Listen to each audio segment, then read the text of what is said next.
It's a common problem. That better? That's better. All right, thank you. Yeah. At the call of the joint meeting of the Ames Human Relations Commission and Ames City Council to order. And following this, we'll go ahead and go into the regular city council meeting. So, good evening. We have some new board members. Can you still hear me? No, Little louder. I have to yell. One of the disadvantages is that the audio system doesn't aim right at this table here. Right. But you can hear it in the rest of the room, right? No? No, I don't think there's any sound. no, not much sound. They're on. They are on. Yeah, they're on. Okay. All right. I will try and talk louder. There you go. All right. So we'll get started with the presentation, the annual report. Joel, do you want to and have everyone introduce themselves? We have a couple do some new My name is faces. Joel and- Hochstein. I'm the current chair of the commission, and I'll just ask commissioners to introduce yourselves. My name is Limi Paus. My name is Madash. Wayne Clinton. My name is Jill Crosser. So Okay. we are pleased to be able to chat with you really briefly about our 2018 annual report. So our annual report is one of the only required pieces as a part of the city ordinance for the Human Relations Commission at this point. So we are happy to be checking that one off the list. So as you'll find in the report, the first section here really is just to remind folks about what our purpose is, which is changing. So you have the reading of the second reading of the new ordinance tonight, and then directed us in August to work on providing you all with some data and updates on maybe some changes or some suggestions for the ordinance in the future. So we will be starting to work on that now that we have a full commission really soon. So just a couple of highlights that I wanted to make sure that we touched on for council tonight is our continued programming with Inclusive Ames and our continued programming with IRIS. So we've had several events in conjunction with Inclusive Ames, and then we have our annual summer event with IRIS. That'll be changing this next year. I believe they're going to Des Moines, so you may not see that in the 2020 report, but we'll continue to work with Inclusive Ames, other partners, if they want to work with us on programming. We'll work with them on what that might look like in terms of the needs of the community. We continue giving out our awards, Home for Everyone Award or Humanitarian Award. Both of those happen every year, so we continue to do those. And one of the more exciting partnerships that's new for this last year was the Building Inclusive Organization Symposium that we did in conjunction with City of Ames, Chamber of Commerce, and Iowa State University. So a lot of folks were there, a lot of city staff, city folks were there. So we were really pleased with how that looked the first year. We're currently in planning for the upcoming event in October. And so we've actually provided some of the information and data that you have here today to those folks in hopes that maybe we can get a couple of sessions on what some folks, in terms of what folks are experiencing here in the community. So it might be helpful for folks. The next component as a part of our report really are the discrimination complaints. And as a reminder for council, these complaints come from the state of Iowa. So we send all of our complaints to the state to be handled or investigated. What you have is all the available data that we can get from the state. So if you have questions about specifics of those, I wish I could provide you with some answers. We asked, and this is what we can get from the state. So we did have an increase in discrimination complaints from 17 last year to 31 total this year, with 25 of those being in the area of employment. So we're working with the chamber in terms of the symposium to maybe see what we can work out, since the symposium does target organizations, specifically employers. And then the final part of this report really is just our strategic plan. A lot of what you've asked us to do from our workshop in August. a lot of that falls within our strategic plan. So now that we're at full capacity as we move forward, we'll hit some of those pieces. Is there anything that you all wanted me to talk about that I didn't get to? No, I'll just quickly comment that one of the advantages for us and looking at this report, when we work with the chamber and business communities and we have complaints, particularly in the area of employment, that we have some data that we could focus on, and then we could start talking about strategizing, what may be, factors that contribute to certain feelings from a certain segment of the population as to why they feel that there needs to be some change in the employment practices and so forth. So I think that it's little bits and pieces of information like this that helps us be in a position to help be a facilitator, working with the business community at large about addressing some of these concerns. So overall, from my look at the where we are as a commission, and we're so thankful now that we're back up to a full board. So I'm looking forward to the next phase as far as looking at the ordinance and the other strategic planning to see if, again, we are addressing the things that you as a council has directed us to put our focus on for this next year. So all in all, pretty exciting as we move ahead. Of note, in the 2017 data, 71% of our cases from 2017 were also related to employment. So seems to be more of a theme.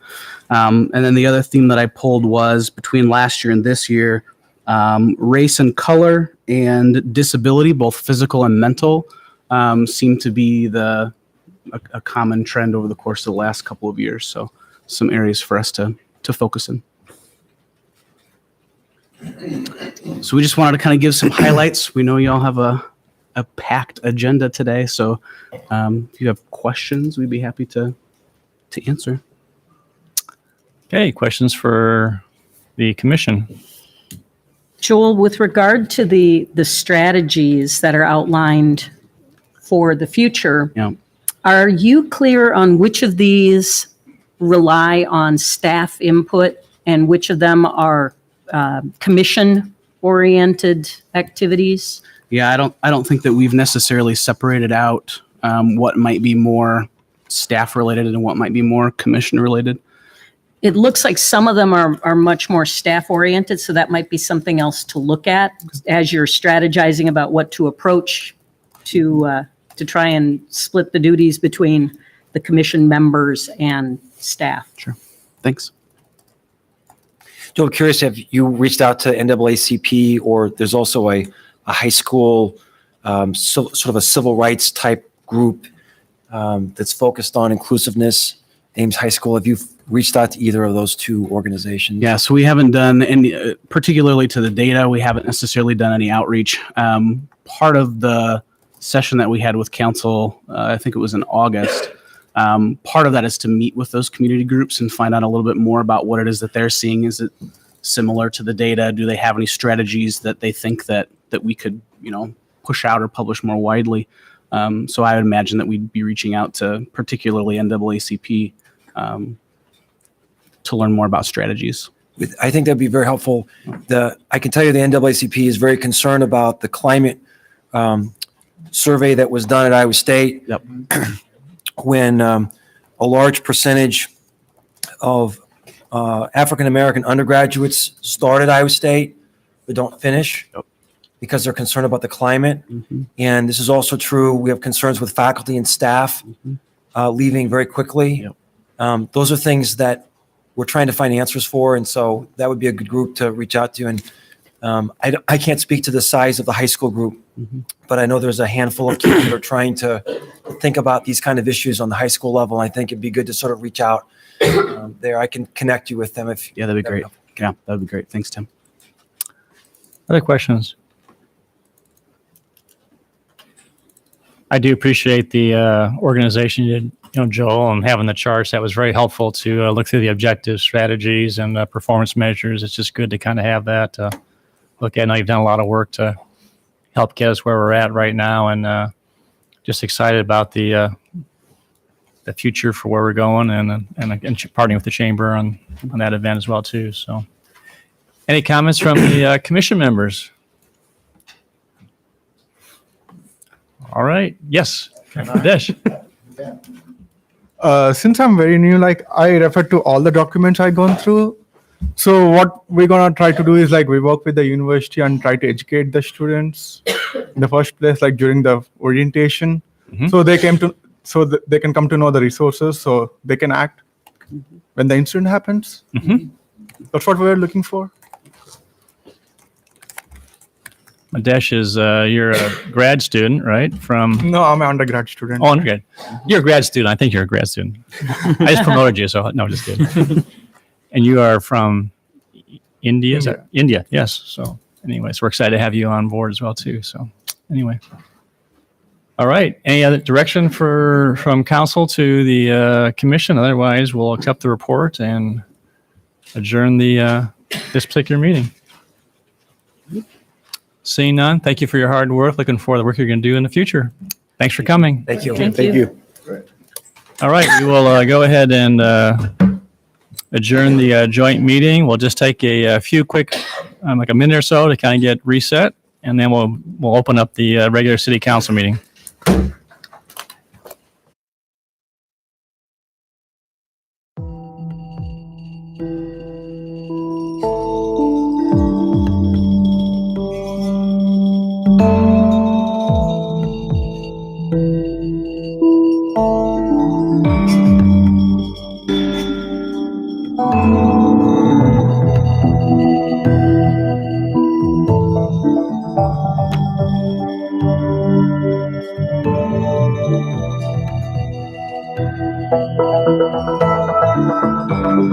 With the opening up the regular city council meeting this evening, and we have a number of proclamations we'll start off with, and then we have some awards presentation to make too. So first one we'll do is Arbor Day.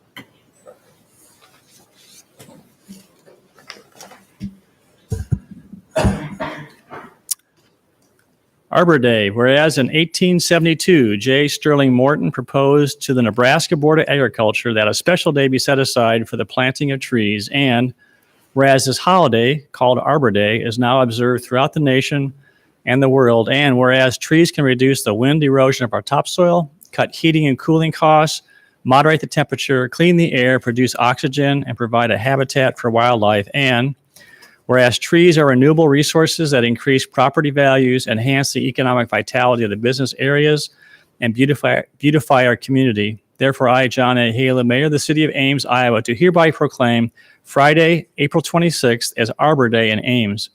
I encourage all residents to plant a tree, mulch existing trees, protect our trees and woodlands by becoming good stewards of the land. As by way of an announcement, on April 26th, this Friday, a tree planting celebration will be held at Moore Memorial Park, located at 3050 Northridge Parkway at 10 o'clock in the morning. In addition, a tree voucher program will be held on Saturday, May 4th at Lowe's and Earl May Nursery and Garden Center, and I invite Ames citizens to take part in this program. Congratulations. Thank you. If you want to introduce yourself. Certainly. I'm John Jacobson. I'm with Ames Trees Forever. And this is Bob Schumer, who is also a member of our group. We want to appreciate and thank Smart Water and Smart Energy, who helps fund our programs. And we encourage all of you to come and get a $50 voucher for a new tree on May the 4th. So it's an opportunity that you will not get anywhere else. We also want to thank our newest member who's joined us. That's Tom Talkie, who is City Forester. So we are looking forward to his input to help us do even a better job. Thank you.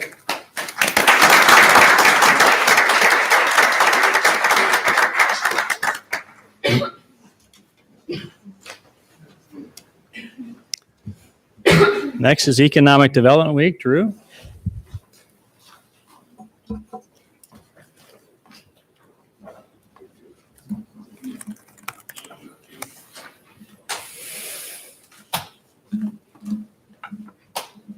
And Dan, sorry, I'm going to exclude you.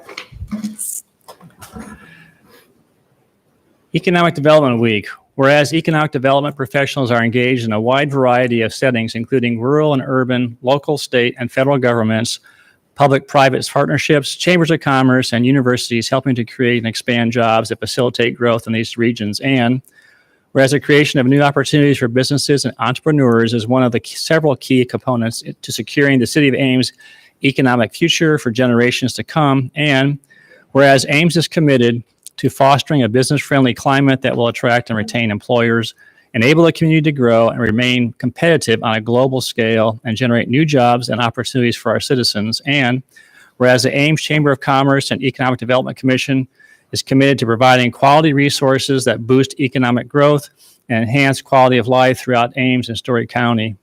Therefore, I, John A. Hala, Mayor of the City of Ames, Iowa, do hereby proclaim proclaim May 6th, 2019 through May 11th, 2019 as Economic Development Week in appreciation for all that our partners in economic development field do to make the City of Ames the vibrant and thriving community it is today. And I will comment that there is a true partnership that we have and we enjoy, and just appreciate the collaboration that exists between the Chamber, ADC, the City of Ames, and all the other partners that we have involved. So is it Drew, or are you going to take care of it?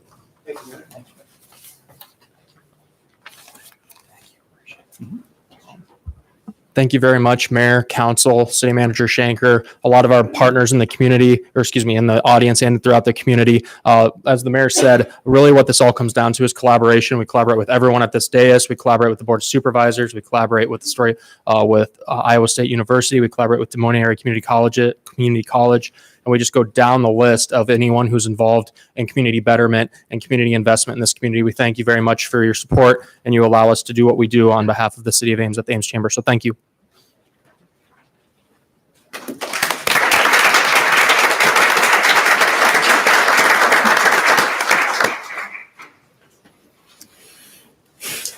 Sherry Neal?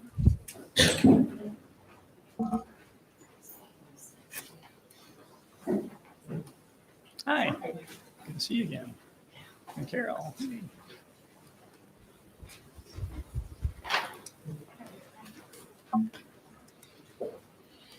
Bike Month and Bike to Work Week 2019.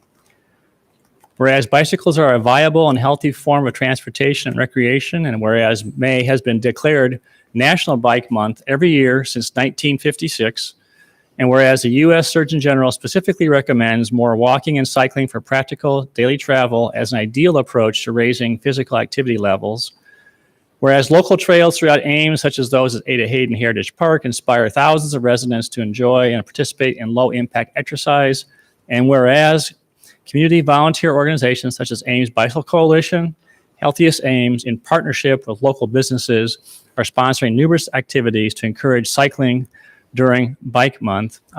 Therefore, I, John A. Hala, Mayor of the City of Ames, do hereby proclaim May 2019 as Bike Month, and specifically the week of May 13th through 19th, 2019, as Bike to Work Week.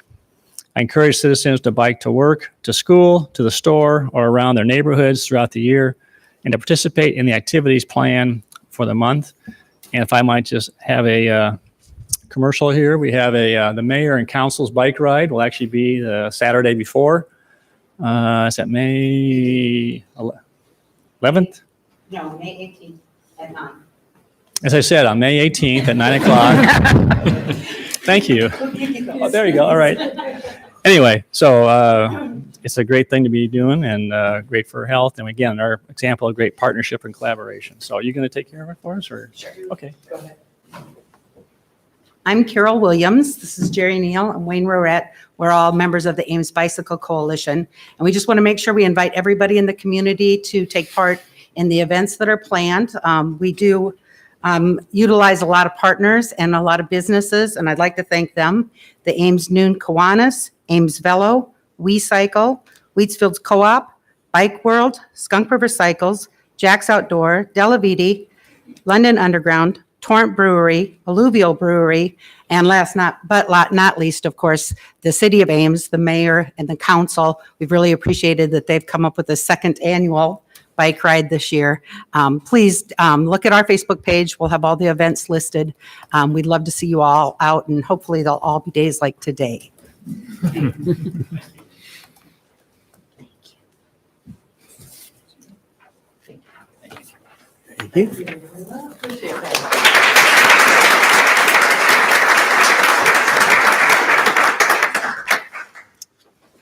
And Peter.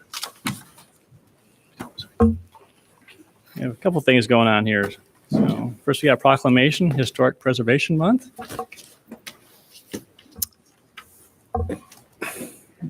Whereas historic preservation is an effective tool for managing growth and sustaining development, revitalizing neighborhoods, fostering local pride, and maintaining community character while enhancing livability. And whereas historic preservation is relevant for communities across the nation, both urban and rural, and for Americans of all ages, all walks of life, and all ethnic backgrounds.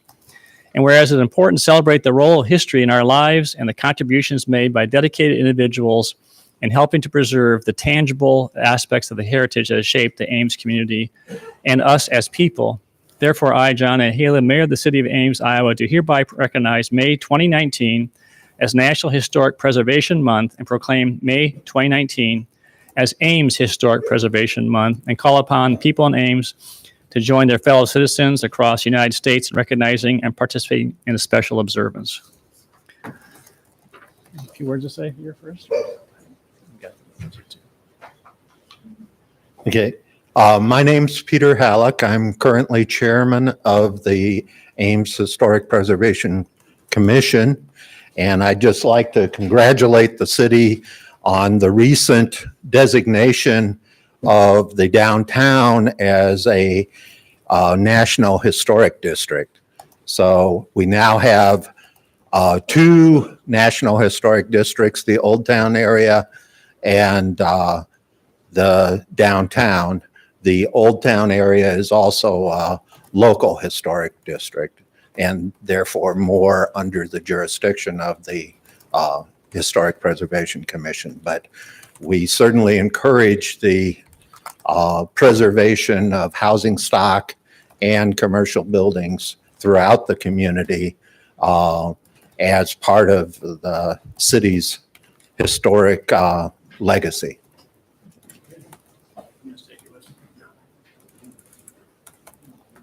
Okay. Good evening. We're on number 5 now. My name's Peter Halleck, as I said, and I'm chair of the Historic Preservation Commission. The Ames Historic Preservation Commission's annual Preservation Awards program recognizes a variety of historic preservation activities that have been accomplished in the city. The awards program is intended to encourage the continuation of preservation activities into the future and to promote the historic preservation and educating the public about preservation's cultural and economic benefits. Tonight, 2 projects are being recognized. Mayor John Halen will present those awards.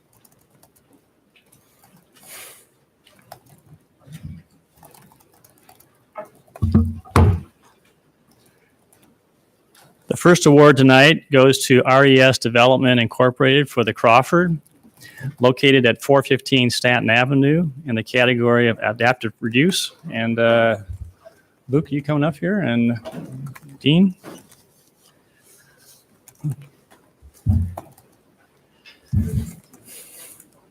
Anybody else?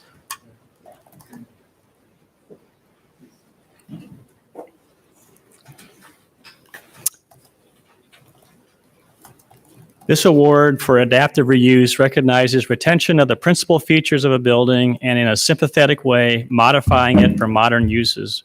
Changes are not required to be strictly consistent with the original appearance of the modified building or of other historic buildings constructed in the same time period.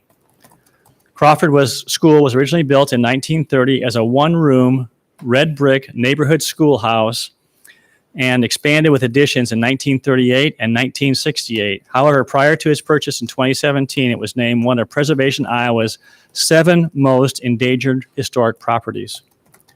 Working closely with the SCAN neighborhood, RES Development converted and expanded the structure into 30 age-restricted condominiums while retaining and replicating important architectural detailing. What did the Historic Preservation Commission say about it? This fantastic project desires the heck... sorry, let me start again. This fantastic project deserves, the highest accolades. Historic preservation is not just about museum quality restoration or rehabilitation. Rather, it is taking old buildings and giving them new life. I'd like to extend my congratulations to RES Development Incorporated for your award in adaptive reuse.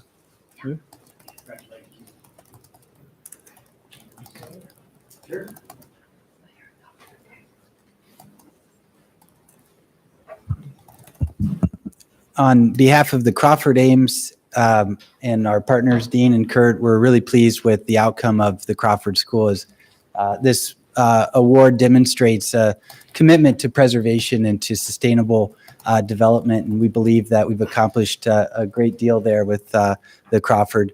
If you haven't been through the building, we welcome you. Contact one of us to take a look. It's a really exciting and neat thing for our community that maybe doesn't have a lot of opportunities for adaptive reuse or historical preservation. And from the development community, we take these opportunities seriously and are look forward to doing more in the future.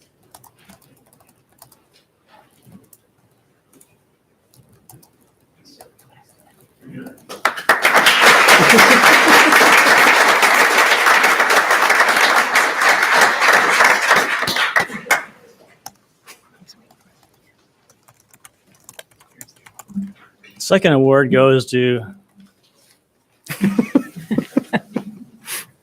Chris Nelson. It wasn't rigged, really. Chris and I have had fun with this one, so well deserved. Anyway, Chris Nelson and Angstrom. Yeah, go ahead. I'll leave. Go ahead. I'll start over again. Come on, Mom. Come on, Dad.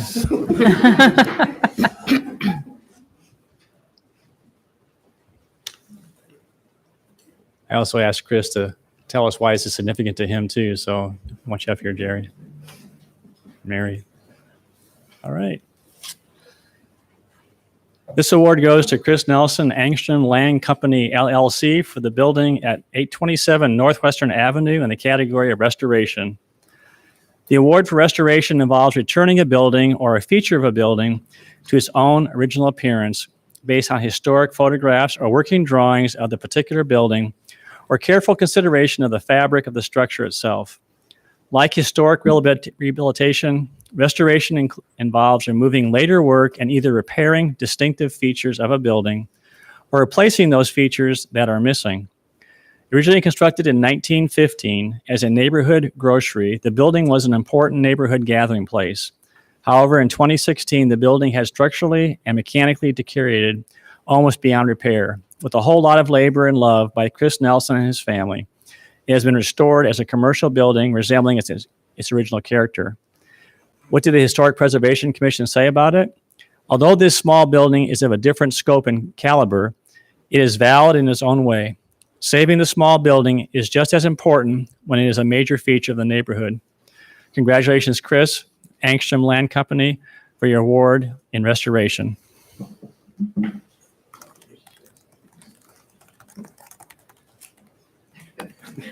So this was a family affair.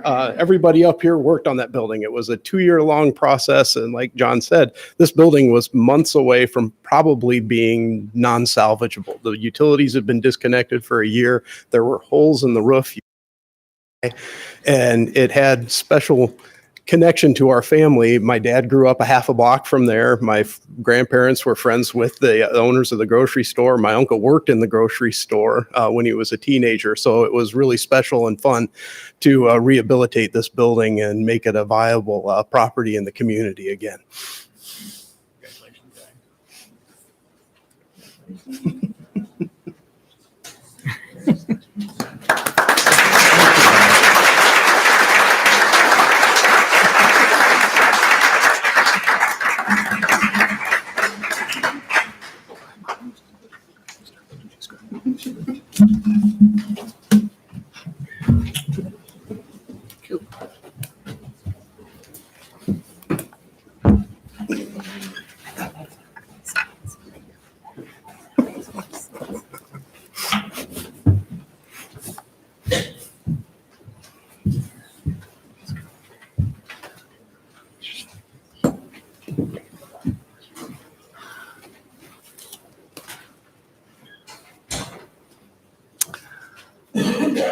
Okay, going to move on to consent agenda. Council, does anyone have any item that they would like to have pulled? Mayor, I'd like to pull item 21. A motion? Yes, I move we pull item 21. Okay, is there a second? Is there a second? Second. Those in favor say aye. Aye. Opposed? Okay, anything else? Entertain a motion approving consent agenda less item 21. So moved. Second. Okay, roll call? Aye. Aye. Aye. Aye. Aye. Aye. Gloria? So I know there's some Ames Velo people out there. If you want to come up, you're welcome to do that. My main question is regarding what sort of outreach has gone on before the event, because I know last year we had a rather unfortunate incident, which was not the fault of Ames Velo, but a citizen decided to break through one of the barriers to go to a parking lot, which is not a good idea for those of you who are watching. And I'm just wondering what sorts of outreach you've done to maybe hope that people are going to be more aware this time and we hope observe those barriers a little better. You bet. Well, first of all, I'm Jason Quinn from Ames Velo. This is Scott Wall.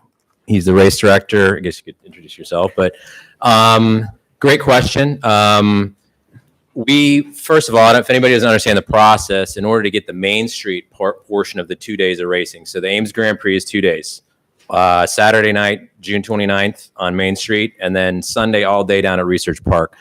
So we've continued to advance how we approach all the businesses in conjunction with Downtown Ames. We're actually members of Downtown Ames now, so we're active throughout the year, and we have to go get written consent from every single entity on the course, and we've taken it even further and had approached as many people as we possibly could to just reach out and see how we could, do better to work with them, be less invasive, maybe offer some opportunities for exposure for their businesses. So to directly speak to that point, we went in and talked to that particular business where the opportunity was, we had that situation. We felt like right after that happened, we tried to get in and do as much as we could to figure out what we could do to prevent that. Certainly, having additional volunteers and barricades around corners helps, but in this particular situation, it was volatile. What we find is when we travel around the country to do races, every single race has this ongoing issue. You never know when something's going to come in from left field or whatever else. Luckily, no one was injured. And we felt like we were able to kind of snuff out any sort of, I don't think anybody intended to do anything. It's just a little bit of surprise that someone was trying to come through like that. I could interject on that. Yeah. Last year, we went through the same process, approaching all the businesses prior to the race. That business did not open. In fact, it did not open at the time of the race. They weren't, I don't know if there were even signs out in front when we went around in February to do getting our signatures. So the race is in June. They were going to open, I believe, the following week, but the owner had come in to do some preliminary work. So they didn't know anything about the race just because they said they weren't there when we went around and went to all the businesses. So that wouldn't expect that to happen again with them this year. And Jason tells me they were on board with it this year when we talked to them. Yeah, for sure. I think, one of the things, if you remember, after our first year that we adjusted was the time slots of the races, and that actually worked out really great last year. So, the races, the downtown closure starts at 4, so less businesses are, obstructed from that. But also the evening atmosphere was just great. We found out so many people just wandered. A lot of ambient traffic came in. If you recall, we also have a free kids race. So that's for our whole community. I mean, one of the things they're trying to curate here is a healthy living summertime event that happens over the whole weekend. So we're going to continue to try to push those kinds of free interactions with, kids in the community and whatever else we can to get more people to see this as a sort of a carnival atmosphere downtown that's for families and healthy wellness kind of vibe. Okay. Can you remind everybody when it is? Yeah, Saturday, June 29th. So that'll all kick off. We'll close the streets around 4, and then you'll see races downtown from 5 o'clock and all the way until about probably wrap up around 10:30. The kids' races are right in the middle. You'll see everything from very first-time racers all the way to professional women and professional men. One of our most exciting races is the Women's Pro Race, which is sponsored by Gilger Designs. They give away 3 diamonds to women that show up. So they have a long-term investment to try to make this the biggest women's professional race in the region, and we're getting there pretty quickly. As part of the Iowa Cup race series, we're part of a 10 race stopover point within Iowa, and part of that is pretty special because it's the Iowa Memorial Cup. So we memorialize fallen cyclists in every single town as part of that. And it's not just about bike racing. It's about cycling advocacy and safety and awareness of the whole community of cycling in general. So. Okay. Very good. Awesome. Thank you. Thank you. Gloria. I would move approval. Second. All right. Roll call. Aye. Aye. Aye. Aye. Aye. Aye. Very good. Thank you. We'll move on to public forum. This is a time where we open the public forum for people to address council on any item which is not on the agenda this evening. I do have one card that we'll start with, and anyone else can follow after this person. Elliot Smith. And we would ask if you could limit your comments to 3 minutes or less, please, and introduce yourself and your address. I'm Elliot Smith. I live at 1116 Marston. I wanted to kind of get feedback from you all on the 48-hour parking violation. A little nervous. I had some questions on it. So I was at the meeting last week, and a lot of what you talked about was why rules are in place, what the history is, and I don't have a lot of this information. So I want to come forward and see what if there's any interest or any desire to possibly extend it. The reason I worry it's an issue to me is because I walk everywhere. I own a car, but I do walk everywhere, and to drive a car every 2 days seems kind of excessive. If I live by myself to go grocery shopping, I go once a week, and I usually walk.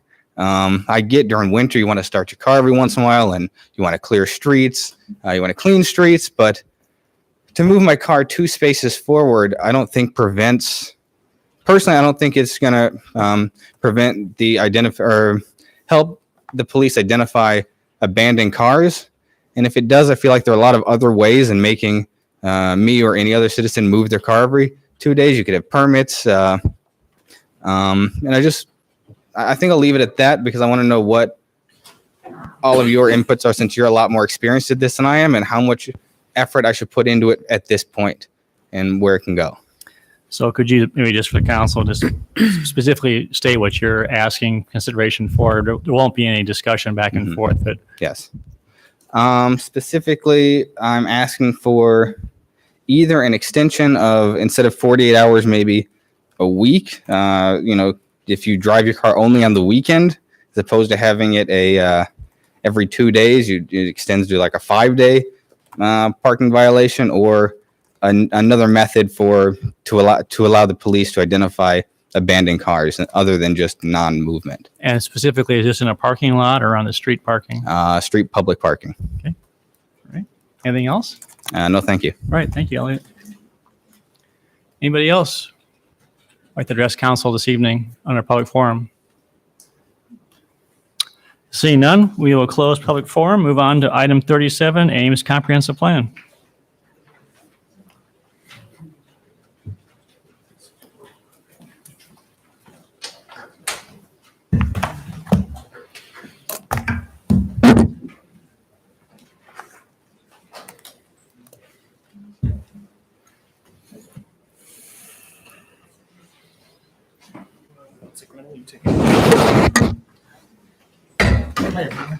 Evening.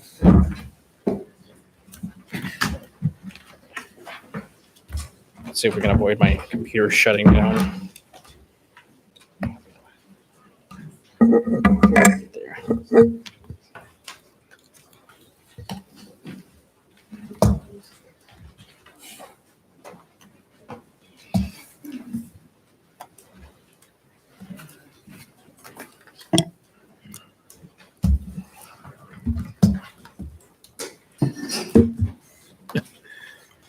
You're jealous. You're just jealous. We gotta get more stuff.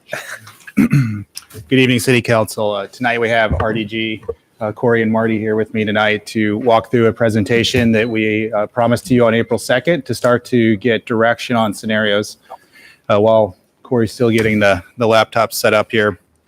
The staff report that we provided is trying to help give council some clear choices on how to proceed. The scenario task was left very wide open in the work plan when it was initially thought out. So we have different approaches that you could consider tonight. There's the more theoretical option, which is option 2, where you're thinking about a whole lot of different ideas that might influence how land use is done and what housing and commercial uses might be in and around the city. We also identified as option 1 and option 3 more location-specific issues. A location issue for infill was described as option 1, where we would look at what is the most kind of infill redevelopment that could be done. It might be beyond existing plans that already exist, and likely it would be beyond existing plans that already exist, or we wouldn't really be looking into the future. Option 3 that's described in the staff report is thinking we have significant growth issues that we're aware of in basically all 4 directions of the city. So you could take the location issue first and worry more about the land use policy questions and details as a secondary element as you move into a preferred option. So RDG is going to go through this presentation tonight to try to explain to you what your choices are. But at the end of the day, what we're looking for is a preferred approach for us to do this task. And the staff recommendation is to focus on the location-based options first, which is 1 and 3. Rather than option 2. And that's basically out of the, we know there's a necessity of finding out information about technical ability to serve the population that we're talking about. Option 2, if you choose that, you're going to give us some direction on preferred issues, and RDG will explore those issues and then return to you with more information before you talk about the geography probably. So that's what's on the agenda for you tonight.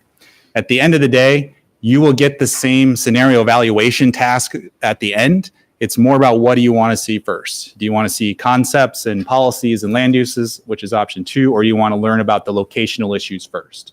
And that's kind of how we've boiled this down for you. And I'm going to, if you want to cycle through that next slide. So I think I talked through most of this tonight. At the end of the day, you're directing us to start the process. You're not picking a final project tonight in any way whatsoever. It's what method do you want us to employ to move ahead in this project? And move ahead then to the next slide. And as you've already seen this, we're in this beginning task of 3 in April. And the way we have it described there, there's the beginning, which is to do scenarios, which ultimately evolves into a preferred scenario. And that'll start to overlap with the next task of getting more direction about policy issues, priorities, folding in that public input that we've started to receive or we've been receiving for the past few months. And this will all kind of come together on this screen in task 3 and task 4. And RDG can talk more about what goes into all of that as they work through this. And now I'm going to turn it over to Corey, and he's going to start to introduce the scenario ideas to you. Sure. Also, just kind of like explain the mayor, council, and city manager. Thank you for having us here again today. To also describe a little bit about expectations, what's coming up is the image on the left is essentially over the last day and a half, Marty's actually been riding his bike around. I'll be out tomorrow with a couple other staff members, still getting lay of the land, understanding the patterns. And then from that, we start to develop illustrations that help reinforce patterns and also look at maybe some possibilities for the growth.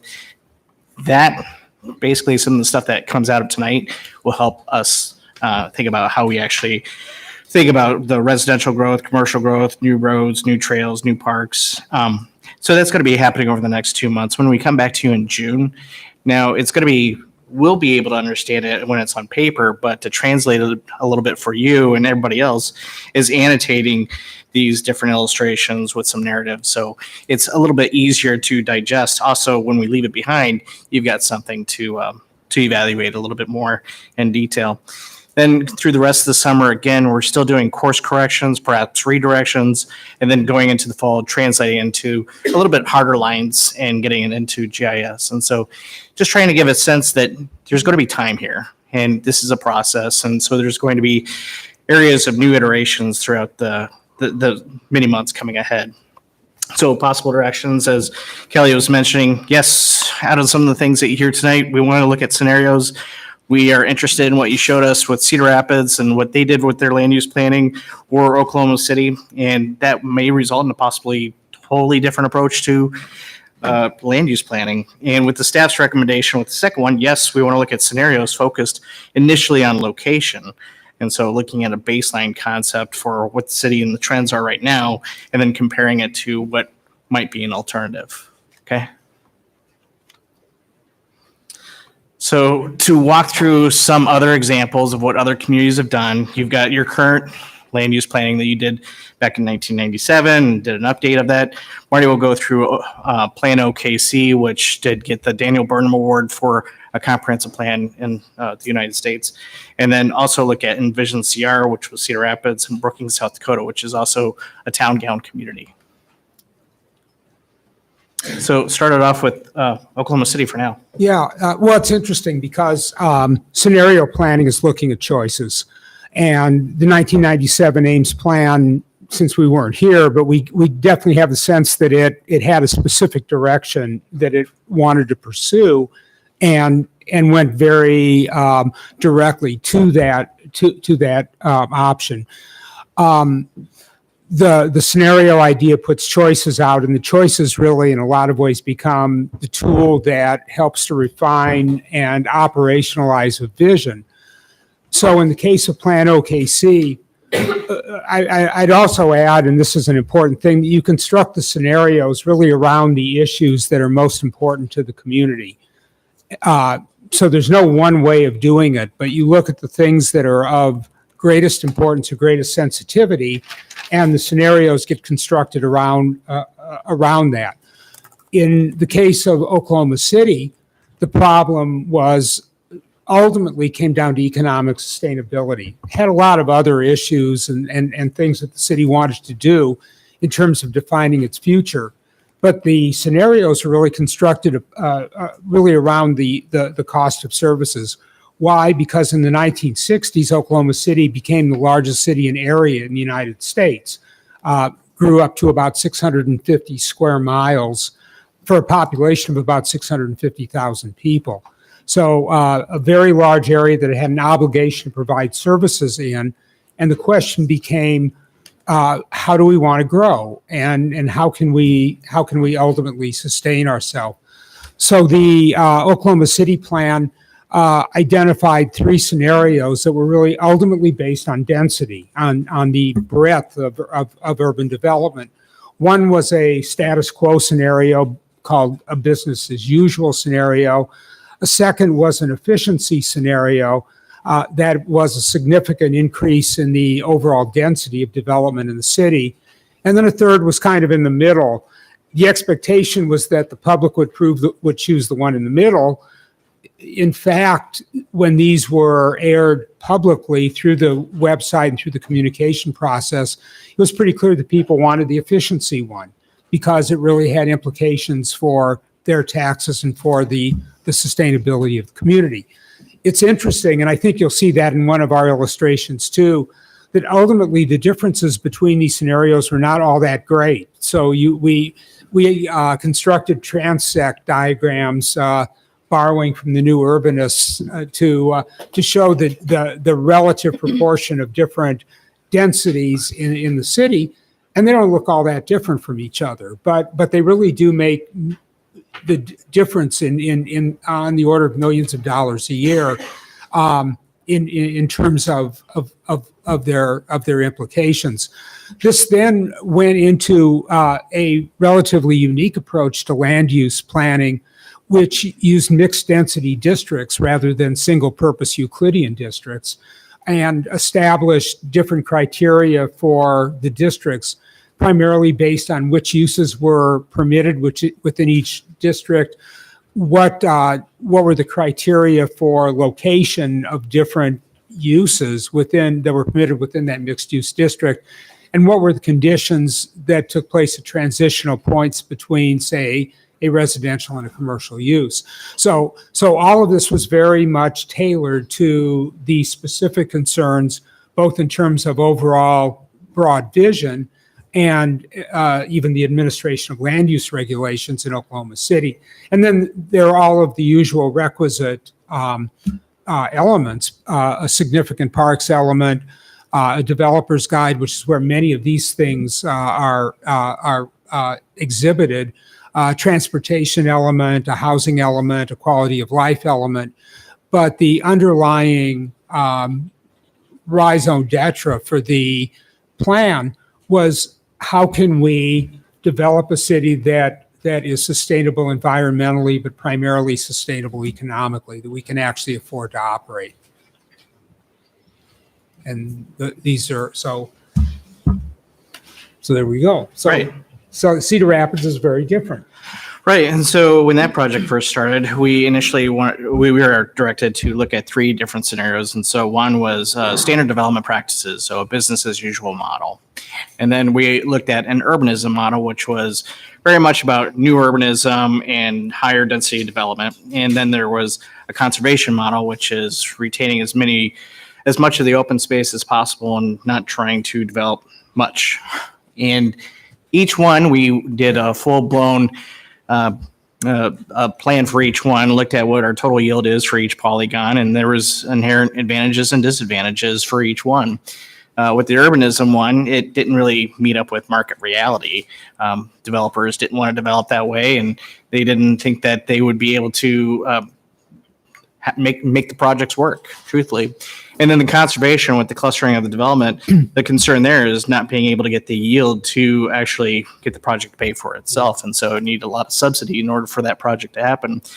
There was general agreement that the standard development practices is just not the way that they wanted to go in anymore. And so we did advantages and disadvantages and looked at each one. And ultimately, when Oklahoma City model was coming and emerging with their land use planning, this is a case where they decided to do a total redirection in the middle of the process, which was great for us, right? Yeah. So they started with option 2, basically. If we use the option 1, 2, and 3 typologies that are before you tonight, and they went with 2. It didn't work, and so they went in different directions. Right. And so ultimately we created a hybrid concept, which matches up with essentially what everybody liked about each individual concept. And again, from that later in the process, we're able to look at what's the acreages, what's the total yield for number of units and the population would be served.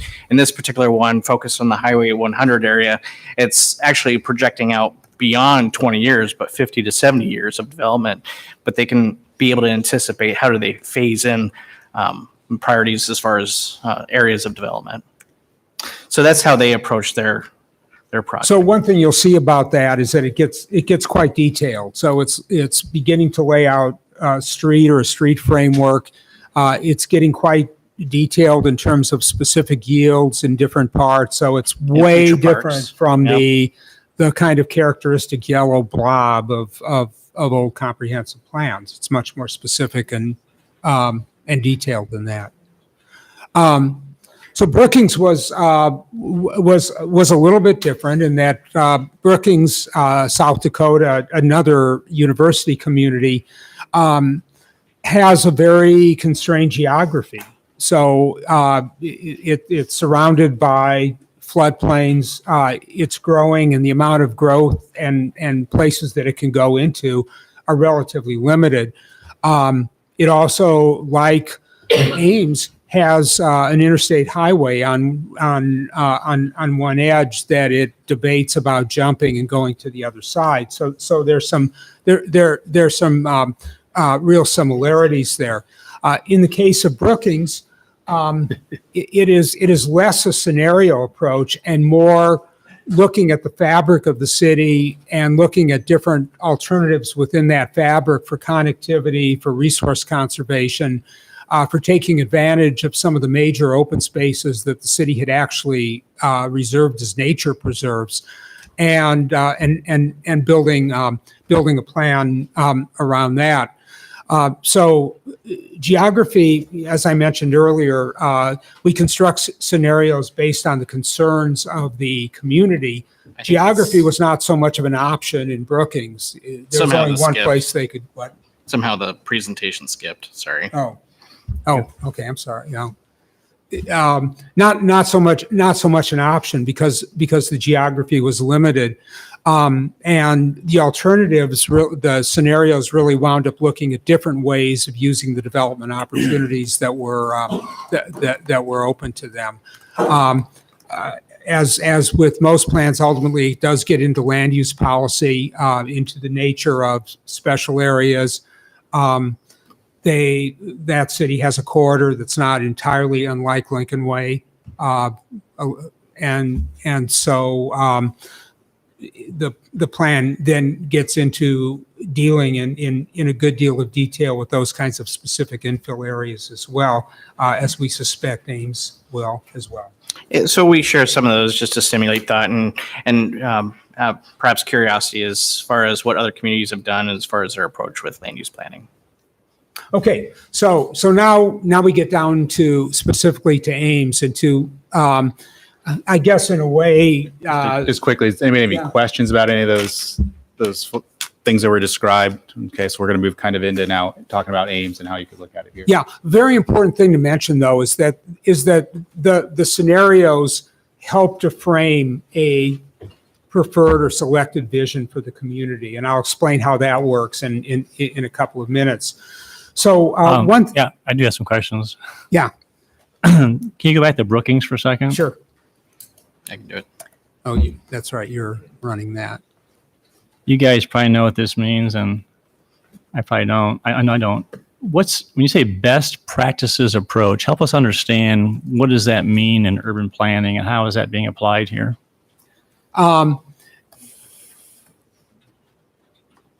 It's honestly not a term that I love very much. I mean, what's the alternative? Having lousy practices? It usually though it means in our current philosophies, looking at what other places have done and borrowing those ideas and applying them to a specific context. So the best practices, for example, often deal with stormwater management and green infrastructure as an example. So you've heard that term used as a noun almost. And it's even initialized, the idea of best practices involves looking at what we normally do anyway, and that is looking at what other communities have done, understanding and realizing patterns and saying, oh, this is an idea that we learned about in place A that gives us something that we can apply to our specific problem. So Marty, let me right add now. something here. So I think when we were describing option 3 says, trust us, we're going to use best practices to kind of flesh out one land use alternative. So I would take that and say it's a whole systems approach. We're taking some of the public input, which right now we've heard variety of housing, sustain the economy, incorporate sustainable futures. What about transportation? So when you start to think whole systems and take those issues that have been relevant to Ames, it means you're not doing a monoculture subdivision. It means you're looking at what does it take for an area to be sustained, not doing one project. So I think that's how we would apply it to Ames based on the input we've heard. And with absent any other direction from council, that's the take that we would have on it as staff and as RDG. Okay, thank you. And was Brookings a greenfield site, or is it something that you are redeveloping or infill? Well, or it's a little of both. So in that respect, it's the approach ultimately in Brookings is pretty analogous to the combination of options 1 and 3. That is, which is ultimately looking at the capacity for infill development within the city, looking at what the yield might be, and then looking at growth projections and how those distribute around the geography that the city has with the supporting systems that it needs. Again, an important thing to know, to remember in Brookings is that their areas for growth are quite constrained. I'd say even more so than Ames. And they because they're essentially surrounded by floodplain, to grow beyond that means a couple of things. One is to skip over floodplain areas, many of which are actually parks. And secondly, to extend infrastructure farther away and people farther away than they otherwise might want to do. And then on Cedar Rapids, what was the end product that you delivered to the city? The end product? Yeah, so I see so does it drill down into the enlarged on the right-hand side of that slide? And it gets even more detailed than that. Okay. Yeah. And so so we did set up an interactive GIS map, and so between staff and steering committee members, they can actually go in and it's not intended to be parcel by parcel, but that's the exercise that we went through with them. And was this greenfield also then, all this area? Yeah. Yeah, in fact, this is a new limited access corridor around the outside of the city. Okay. And it's their primary growth sector. So the scenarios are really more how that area would develop rather than whether they would develop in a different direction from this. So did they go through, like, you gave us I think you drilled down into 4 different areas. Did you do the same thing and then you end up landing on one in particular, and then that's what you the first 3 we did go into consider with that. It was kind of more of a special area just in Highway 100 where there was additional infrastructure study where we actually looked at the cost of extending services to it and understanding what's the pipe size. And so that project dealt with a lot more detail than what we're going to get into with this project. And so with each one, the intent with showing the different scenarios was part of the requirement of the project is just to look at what's the minimum, what's the maximum, as far as like, if we built to the highest intensity possible, like how big does our pipe size need to be, or the lowest intensity possible, what does our pipe size need to be? And so they wanted to understand the range of the cost. It was really like a bunch of straw men, truthfully, but with the intent of going to a preferred concept. But again, keep in mind the Cedar Rapids scenarios are really how this one growth area would develop and not whether it should be somewhere else. Right. So it's more like. And so help me understand, what role did the city play in this public input and property owner? As you're I'm presuming these parcels of land were owned by a variety of people. So for example, not as many people as you'd like to think. Pardon me? It's not as many property owners as one might think. Well, I'm just looking at zooming in on your right-hand image. It has a U-LI, 104 acres, so many units. Just curious because for sake of discussion, let's say that Joe Smith owns that property, but Joe Smith doesn't want to do a U-LI. how do you reconcile that? So I'm just trying to, and I'm in the weeds a little bit, but I think it's helpful for council to understand. If you talk about the Cedar Rapids model, what we're actually going to be asking for you to be developing and what we get in return. Well, I think if you're talking about the end product, we can't tell you that tonight because you will give us that direction on the preferred scenario, exactly what it looks like. If you're asking in this interim stage, what level of data you're going to get, that's what RDG could answer tonight. I probably wasn't clear in my question, Kelly. I was saying, to what level do the property owners participate in the conversation as you're evaluating these through this process? So I think in this first step, where you're asking RDG to do the professional analysis and come up with it, you're not asking individual properties their preferences because we're giving you a technical evaluation of resources and services and needs that you can be met in these areas.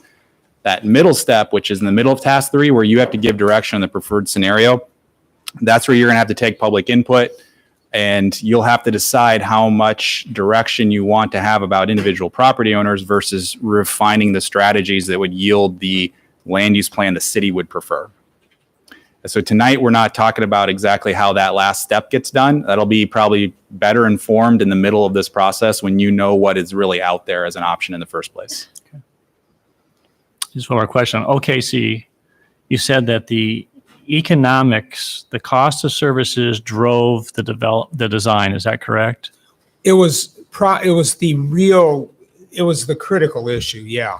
So how did you get there? Because to me, that's almost like a vision or a driving force behind it. And so that's one thing that I'm just kind of struggling with is I personally don't really sense we have any driving impetus like that.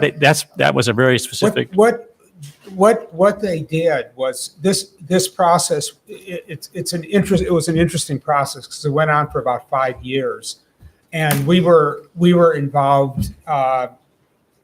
At the end of it, because there was an incredible amount of work that had been done over the previous 4 years, but it wasn't a plan yet. It was just a huge amount of material.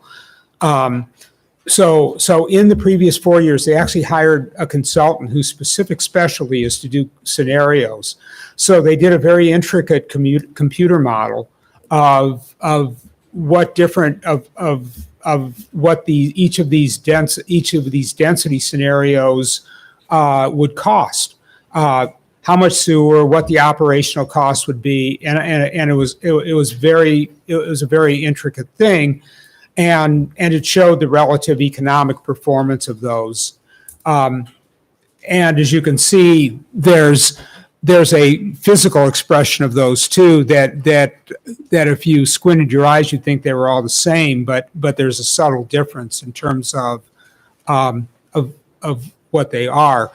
In Oklahoma City, the geography was not that huge an issue, that they really were not very constrained on any side. It was really their question of how much of it you needed to cover and what would it cost to do it. Well, I didn't do a good job stating my question.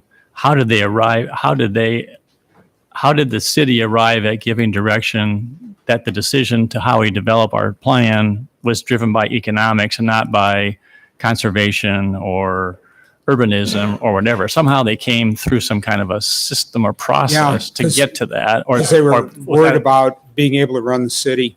It was the operational costs are really the overriding concern. There was very little. I think he's asking the question, in your process, how did you allow that discussion to take place? It's obvious what motivated them. When did the parties get to discuss with you and them, and maybe public input, the vision for the document? Had a phenomenally detailed structure of committees. Hundreds of people were involved in it. In fact, the first thing that I did when we started our part of the process was something that I'm very that I'd never done before, and I'm not very good at, and that is hosted a symposium where all these consultants came and talked about their work and what they had done and what the committees had done, and it was attended over the course of a day by 200 to 300 people. So their process was very participatory, but it's very committee oriented. Right. So how will it happen here with this process? The discussion of vision that will drive the document to get the input you need from this group. How is it laid out in your process to have that dialogue? So I think you're starting. Okay, so again, is it about this scenario or is it about the process overall? I mean, the Oklahoma City project, they came to the conclusion what the vision is, and then RDG went down the path of doing the scenarios. They weren't involved in creating the vision at the beginning. That's how it was described. They moved into the later phases of the project. They weren't the prime consultant from day one. Right. Okay, I'm not asking that. I'm asking now, the process that this group is advocating, So let's go. when will that happen? That gets into So let's go back to the schedule. schedule. So you're asking, when does vision influence the scenarios? Here you go. Okay. So in task, so let's go back to the comparison. Task 2, if vision and policy is the number one defining question that has to be answered first, you're going to pick option 2 tonight, and you're going to have more discussions about vision and policies before we get into the true land use locational issues. If you do option 3 and 1 that is recommended, where you see task 4 plan elements. I'll see it. So in the middle of that chart, so starting this summer in the middle of these tasks, that's where council is going to start to talk about the public input and which policies and goals are going to be the most influential in the plan. And that's going to help shape then the final preferred scenario. So you're going to marry up the exercise of preliminary scenarios with the public engagement and then council priorities this summer. That's where it's all going to come together to sort out vision and goals with technical analysis and public engagement. Is that kind of the nutshell we're looking for on this? Okay. Thank you. You're welcome. So this slide, if I recall correctly, at our last meeting, you indicated that you hadn't yet been able to meet with high school students. Right, yeah. And that was going to happen in the fall. So at what point, optimistically, are we thinking they can have input in this? Is it on the scenarios? Is it on the concepts? Where do we think they enter it? Well, at least with the projects that I've worked on and coordinating with school districts, each is a little bit different as far as the amount of involvement that we can get with the school district. Part of it's just their capacity. Instructors who are interested, administration who's interested. But what I have found is that if we had talked to them anytime in here, we just wouldn't be able to get into the spring semester. We might be able to get into a classroom, be a substitute teacher for the day. But once their school calendar is over, May, early June, that's really the time to start initiating the conversation, saying this is something we like to do, trying to see what instructors, what administrators we can find interested in actually doing some sort of collaborative effort. It may be different in every school district. At least in De Pere, Wisconsin, it was different in different school districts. The amount of participation. So having that conversation in June or even July, by the time that they're ready, it's going to be more like September and October, probably leaning a little bit more towards October. And so we'll have to create a special program just for them. And we have to do it for every community. But also keep in mind that students are going to be more interested in things that we think of as the supporting elements of the plan. So the issue of whether growth goes to the north or south is pretty arcane to them. They're going to be interested in things like parks and how they're served in places, experiences and places to shop, and how you move around the city that are all kind of the underlying systems, which in a way are determined by the scenarios, but the kind of issues that we've got to deal with right away, which deal with things like what's the capacity for infill development, what direction do we move in, what is the cost of sewering area A versus area B, are maybe of some interest to some engineering or planning oriented high school students, but by and large are not going to be what they're directly interested in. And another reason for the locational issue is you have 4 school districts that could be impacted by this choice, a lot or none. So it's kind of hard to go over the Nevada School District and say, let's engage with your students. And if we have no real growth other than the industrial area plan there, right? Yeah. So that's one reason why it's probably better at this point, that it's a little bit later on. So you're not just guessing what the effect on a school district is or where it might be a factor in the school district's planning. Other questions for staff before we move on to the next portion of the presentation? I guess I'm going to ask a big picture question because in my head, I'm kind of spinning my wheels. Some of these things seem to make sense to do one way. Some areas make sense to do one way. Other areas may make sense to do things another way. And each area has its own pros and cons, and they may be completely unrelated with what happens in another area. So this is pretty complicated. How do we wade through that? I mean, That's why you hired us. And that's why it's a design problem. I mean, it's, and I don't mean that to be flippant, but that's exactly right. That there are some overriding issues. Overriding issue about whether growth is directed in one place or whether it's distributed geographically or what one area costs versus another. One of the things that's interesting is that in a plan that looks at infill first, that can get relatively specific in terms of presenting people with a view of what could happen, or at least some capacity analysis in terms of how much development we're talking about and what the implications of that are. But it's, you've got to see this as being a very, I mean, from area to area, once we get into that level of detail, a pretty fine-grained approach that gets to be mandated by things like the contours and the topography or the water resources or the connections in an area. But there are some areas of unity that connectedness, reasonable diversity in land use, the need to provide interest and services and housing attainability in every area. How that's done from one area to another may be entirely different. So, for example,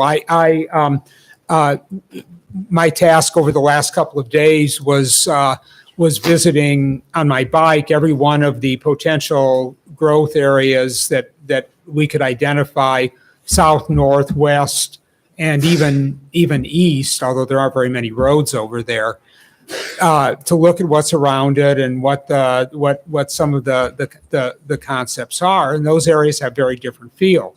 So south of Highway 30 is in many ways its own community. It's still connected to the rest of Ames, but it has the feeling of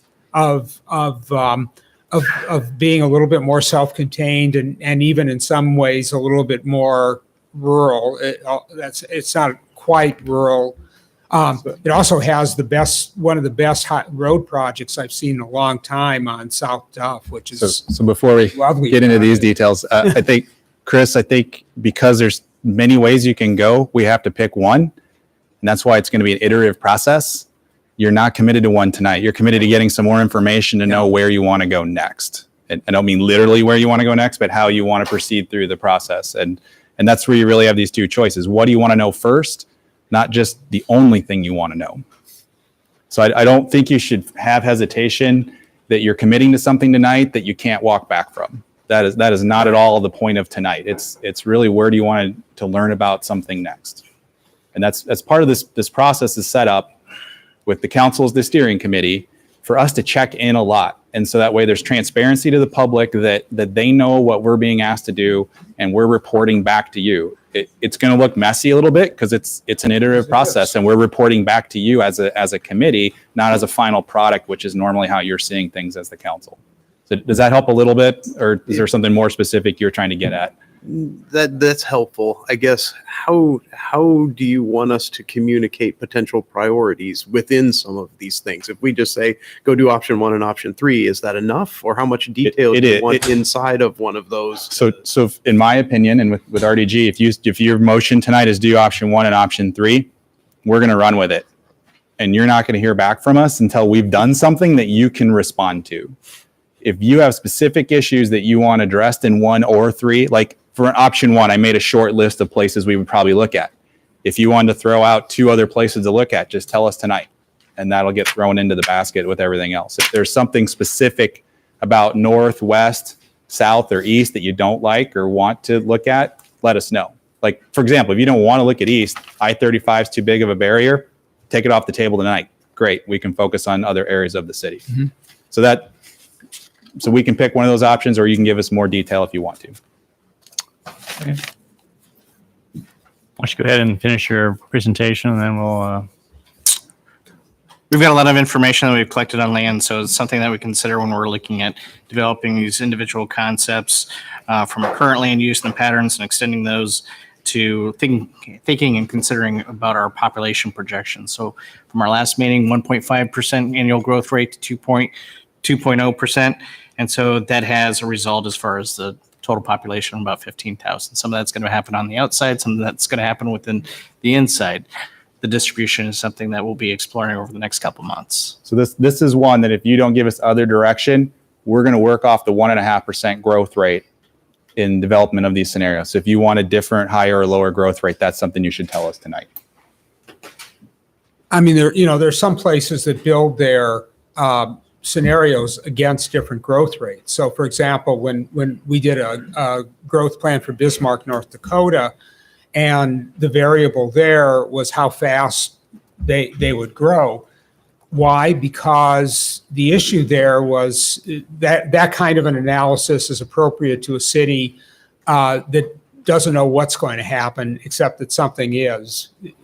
It's very affected by the oil patch in North Dakota at the time. There were some projections that they would grow at a 3 to 4% annual growth rate, which is nuts, but not unattainable. So the scenarios were constructed really almost as phasing diagrams around a kind of standard growth rate and then 2 accelerated ones. That's not a big issue, we don't think, in Ames, that the 1.5% feels about right. It's historically supported.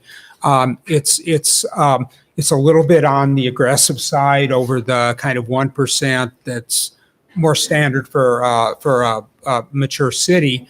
Well, both Bismarck and Cedar Rapids, they've got more land designated than what's going to be accomplished in the next 20 years. But it helped them with the growth rate to understand what their absorption is. Yeah, exactly. Yeah. Right. So I think we should spend just for a moment on the issue of the 15,000. That seems like a reasonable number, but I'd like you to drill down just a bit. If Peter Rosen liked to remind us, we went through a 10-year period without a single private sector job added to Ames. So we have gone through periods where we haven't seen the private sector adding jobs. And then all of a sudden, Iowa State made this rapid addition of 10,000 students. And we weren't expecting that. And it really changed the game in terms of our whole community. And we're still reeling from that, trying to figure out how to absorb that. But I don't know anyone that's suggesting that Iowa State is going to continue at that pace of growth. Sure. And so I do think it's valuable we take just a moment, because we're going to spend a lot of time going through scenarios based upon a premise that we need to find a home for 15,000. One of the things that didn't exist, we didn't have the Eastern Industrial Area. We didn't build that just to build it. We build in anticipation that there's going to be opportunities there. So that's a huge potential, and the research park potentially doubling. So could you give us just a little bit more about why you feel so confident in the 15,000?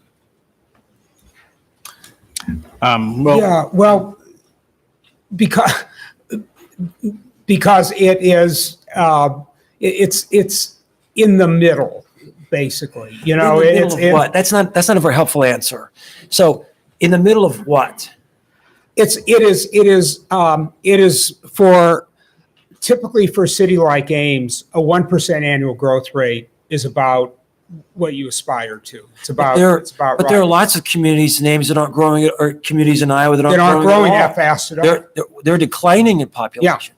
That's right. Ask Atumwa. I mean, Yeah. there's all kinds of communities. Yeah. So before we proceed on, just give us a little more. It feels like just because it's in between something. Well, this it's is in like between satisfactory it's in answer. between 1 and 2, but we're But it's saying, historically, I think we're recognizing our competitive position in the state. We're not electing or projecting to be a stagnant community. Agreed. So 1% as an annual growth rate is slightly above the national average for population projections. So if we believe that we're slightly better or somewhat better than national growth rates, you get to somewhere near 1.5%. And when Amy walked through this at the last presentation, this was removing student influence. This was looking at basically your permanent population, and it was through their work and Amy's work and her opinion that it was sustainable. It won't be every year, that's for sure. And it's a little bit aggressive compared to where we've been without student enrollment increasing. But I think our position was that the competitive position of Ames justifies looking at a higher growth rate than a national average. Okay. It's substantially more, but it justifies it. And especially in a planning exercise like this, we're saying it's to 2040, but this is going to influence decisions to 2050 and 2060. So if you do a smaller amount of population, you're having a more short-sighted view of the plan. And that might be appropriate for implementation, but I wouldn't want to cut the vision short without knowing what maybe the longer term implications are. So this doesn't commit us to getting to this number. No, this is what we're going to evaluate first. We might find out that's just really an unsustainable growth rate and we don't really need this land. We don't really need to prioritize for this. But at this stage, it's worth overshooting to start with, not undershooting. Okay, that's a good answer. Thank you. I also like to see this stuff as a thermometer of sorts. And so after 10 years, you look at your actual population. So we can say 2030 and then compare what is your population at that time. Are you under 69 or under 72 or way above 72? You're really at an 84. And so basically you're ahead of your projection. And so I think that should be a symptom that we need to update our comprehensive plan. Yeah. So working underneath the premise of and if something 15,000. happens that shoots the growth rate much higher than that, if there's a huge employer that's bringing tremendous number of jobs in, that it's happened. You say, well, we've got to do something different and adjust to that unforeseen circumstance. The other thing that's interesting is that Ames isn't an island, and it's living in a broader region that includes another metropolitan area. So there's a certain amount of commuting and fungibility from one area to another. So there's an amount of guesswork in any plan. You say what you think is going to happen and plan around that, and watch it and monitor it to make sure that you're flexible enough to change. So when we use that projection, that information, we then define the amount of land that we're going to need for urban conversion. The interesting thing that happens, and this is related to the merger of option 1 and option 3, is that we've got an infill opportunity. That is, how much of the projected growth can we accommodate within the city by either making better use of underdeveloped sites or seeing some level of redevelopment. So the first step in the process actually is trying to figure out what that independent variable is. We are not proposing any scenario where we would not put a concentration on infill development. That's something that's been quite clear throughout the process to date, is let's use the land we have effectively and then move on to other areas when we understand exactly how much is needed to meet the full need. So the other interesting thing is that there's still another variable, and that is how dense development is going to be. So we've constructed 3 different alternatives, and we'll wind up studying within the rubric of infill and geography the implications of each of those density projections. And they're basically mixed based on different mixes of housing and different per unit densities that are related to that housing. So the low density scenario accommodates your current minimum density for single family residential, and then it projects beyond that for medium density, basically small lot single family attached, duplex, small townhouse projects. A medium density scenario, which is very similar to the aspirational density of about 5 gross units per acre. Well, 5 units per gross acre. They're not necessarily gross units. And then a high density scenario that goes a bit higher than that, with higher individual unit densities and a bigger proportion of housing being built for the medium and high density rather than the low density situations. So those two then are used to project the amount of land that we need. Keep in mind that this is hard land demand. It's not going farther than that in terms of saying, well, we've got to then have a multiplier on top of that to accommodate choice. We usually do that, and that's another subject of discussion. But this is how much land we're projecting in each one of these scenarios we actually would need to absorb. I think one thing that's important here is we're saying scenario, but you're not picking one of these. This is not what's on the table tonight. Yeah. And you've gotten this presentation. So this is to help you give an order of magnitude. It's not a small amount of land to serve 15,000 people. And that's why the scenarios are pretty important, to let us have some freedom to go out and evaluate how these things come together in certain parts of the city. So residential, 1,000 acres to 1,600 acres, roughly, is what we're looking at. Mhm. Or for commercial, based on typical planning practices, it could be 125 acres to just shy of 200. Right. So if you have, there's some backup data on this. If you have questions about these assumptions, we can talk about that. Otherwise, we were going to move ahead to the locational explanation of this, if that's all right. Okay, so so some areas we've got the things that have been identified through the planning process. This isn't right, though. Sorry, I changed it last night. Oh. But what you're showing is 640 acres is actually 4 square miles. No, that's correct. That's 4 quarter sections. What?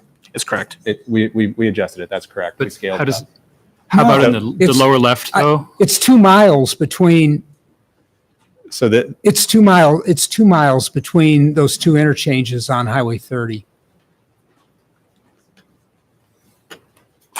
So the point of this diagram is the relative scale Yeah. of these different land use assumptions. Oh, but they're not actually scaled to the rest of the map? They are relatively scaled. I think we have a difference of what was originally sent over and then what got packaged up and sent to you this morning. We didn't touch base on how that got packaged up and sent to you. So that's what we were looking at, because you can, the quarter sections are there. That's a quarter section right there. So that's 160 acres. When you get into the county, right, a square mile is 640 acres. I'm sorry, we think like this. You guys don't think like this. A square mile is 640 acres. So each length of a 640 acre square is a 1 mile road. So yes, they're relative comparisons to areas of the city. So the point of this graph was just to give you, when we put these areas for analysis out for north, south, east, and west, RDG wanted to then show this magnitude. It wasn't so simple just to squeeze in one small part of these growth areas. That's why they were general boundaries and they were broader, because depending on what you put into each of these things, it could be a lot of territory, or it could be a smaller amount of territory. So this was, again, just for educational purposes tonight about what we were seeing here. So again, order of magnitude calculations to get to 15,000 people is what this was based on.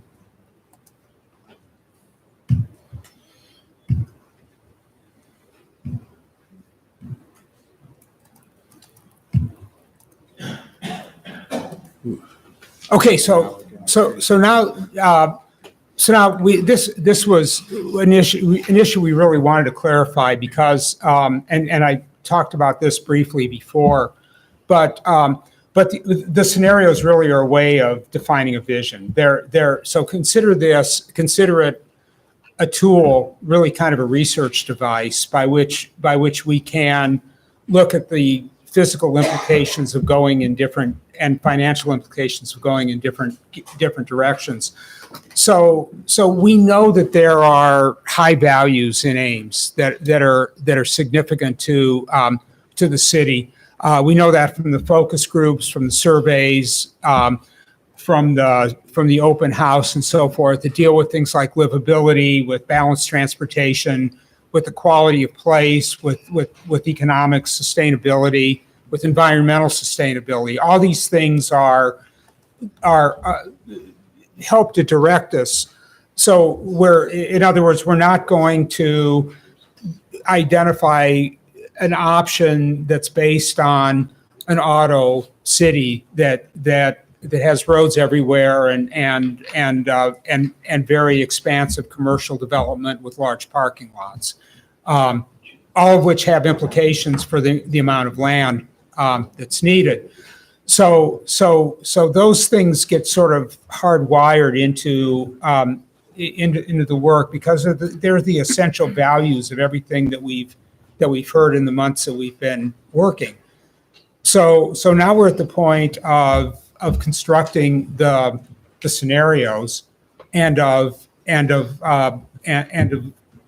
building those things. And as Kelly mentioned, the direction that we hope you'll move in and that will make sense to you is not the theoretical, this kind of urbanism versus that kind of urbanism, although that will come in later as these get a little bit more detailed, but rather looking at option one, which is identifying first and putting a priority on the amount of infill development, the effective utilization of the land that's currently within the city, and then the relative directions of growth after that, and constructing the scenarios around that, those kind of geographical directions. That will then come back. So that's the work that happens over the summer. Ultimately is presented to the public, as well as choices to look at and to modify. And then as we go through the process of identifying a preferred scenario, then we then generate the specific elements that bring that about that are necessary to support it: infrastructure, transportation, parks and open space, and so forth. But again, you think about a planning process. Well, we need to have a vision first, and then we'll figure out how we implement that. The process that we're about to go into is a way of really refining the vision beyond generalities.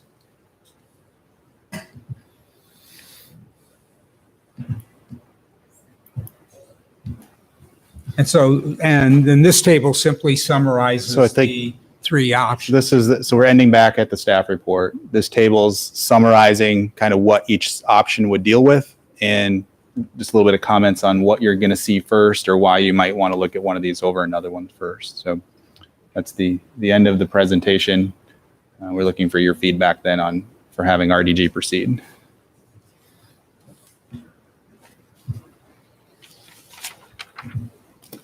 Okay, before I go to public comment, does council have any other questions for staff on what they presented? Okay, seeing none, we're going to open up public comment. And this evening will be the first of many opportunities to address council and just kind of like to review a little bit of the format. First of all, I would ask everyone to limit their comments to 3 minutes or less. Two is if you could comment specifically on what was talked about tonight. I'm going to reserve the right to ask you to close your comments if it starts going down a path that really isn't germane to what we're trying to accomplish this evening. However, on the table and for conversation, and council will be talking about this tonight, is there one more slide that you can go to, at least that, is there one more slide on your presentation? We have one on ours. It just shows, it's a big, oh, yeah, That one, the thank you one. that one, thank you. That's what I was looking for, yeah. Sorry. We are going to be talking about this, so if you have comments regarding these particular areas that are being studied, I know council's gotten some input from people. That is germane to the conversation this evening because I think council is going to add some options talked about. So one quick comment on this. These lines were really illustrative to give you a sense of kind of defining the West. It's not like we've evaluated in anything and said, well, that's where the hard line of West needs to be or the hard line of North or East. So just so you understand that if you said, go do this, it won't look exactly like this when you get your scenario back because it'll be more informed about the lay of the land and the roads and things that are out there. And the other thing too is that just to be efficient, if you are interested in making comments, I would ask you to come to the front and just sit in the front row so you can be recognized, and so we can keep these things going. And also, if someone has already made a point and your comments are basically the same, you're welcome to come to the podium and say I support or I agree with the previous individual. But we just ask for efficiency, just not to be restating the same thing over and over and over again. So open up public input. I do have one card here from Jerry Neal. So she has to come to the front and then we will go on. Oh my goodness. Jerry Neal, 916 Ridgewood Avenue. I'm probably pretty confused. So I'm going to go through some comments that I jotted down. My exposure to this plan was only to look through 1, 2, and 3 as these potential guiding scenarios. So a couple things jumped out at me. When I was looking at 1 and 3, what jumped out to me was that it seems to be anchored in growth as the primary principle of concern. Somebody called it a driving impetus in the discussions earlier. And it isn't clear to me how that's going to be different than the business at hand that we already do. From a walking and cyclist perspective, when things happen in the community, the growth and development move forward, and then we figure out how we're going to accommodate our bikes and our pedestrians and everybody else. And we would like the plan to move away from that and have that design start at the very beginning. To me, that's not reflected in options 1 and 3. But a greater concern when I'm thinking about 1 and 3 is that it doesn't put climate change front and center. I've told you guys that I would bring that up to you at different times, and I'm back again with it. I really feel that our past assumptions about economic stability, growth, development, all those things are going to be rapidly changing. And they've already said this plan may be, 2060, 2070. So I think that if we want to have a resilient and a robust and healthy community, we have to design for it at the outset. And when we think about climate change, the city's already started investing in this quite a bit. We've got the greenhouse gas baseline in place. We've got money for that. We've got clean energy efforts. We've got hybrid buses and cars. But what we don't have is nudging the people and the businesses in Ames to become more carbon neutral. We don't have that. And that can become a part and should become a part of this planning process. Land use will be a huge factor to consider with that. And one way to put method and metric to the kind of fuzziness of thinking about that is to think about incorporating carbon outcomes into whatever we're doing with our planning and have that part from the very beginning of the decisions and the guidelines that we put out there. So I respect that number 2, the policies and concepts approach has kind of been not as easy to grasp, and it's kind of been put down here tonight. And certainly we heard the example that failed miserably with Cedar Rapids. But what I see it reflecting is the opportunity to think about whole systems outcomes. And I think that's necessary for us to plan and adapt to climate change. I think that is an extremely necessary consideration as we move this planning process forward, however we bring it into play. Thank you. Thank you, Jerry.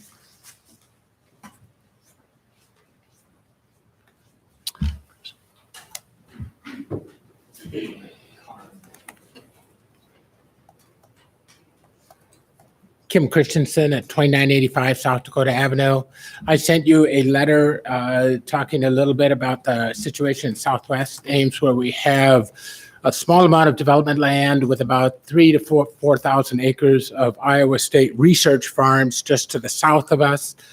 I'm just giving you an early word kind of thought process to make sure that you're aware of this. We'd like to, an idea possibly that area become some kind of an agricultural buffer between the city and those farms. Those farms are intensely farmed, such as a dairy farm, feedlots, the concern about the swine project that might be in that same area. So we would like to have whatever plan you work with gives you the ability to have some flexibility. Even if the houses are built in the rural setting with rural infrastructure, they still provide housing for Ames, even if they're just not inside the city limits at that particular point. That's all I had. Thank you, Kim.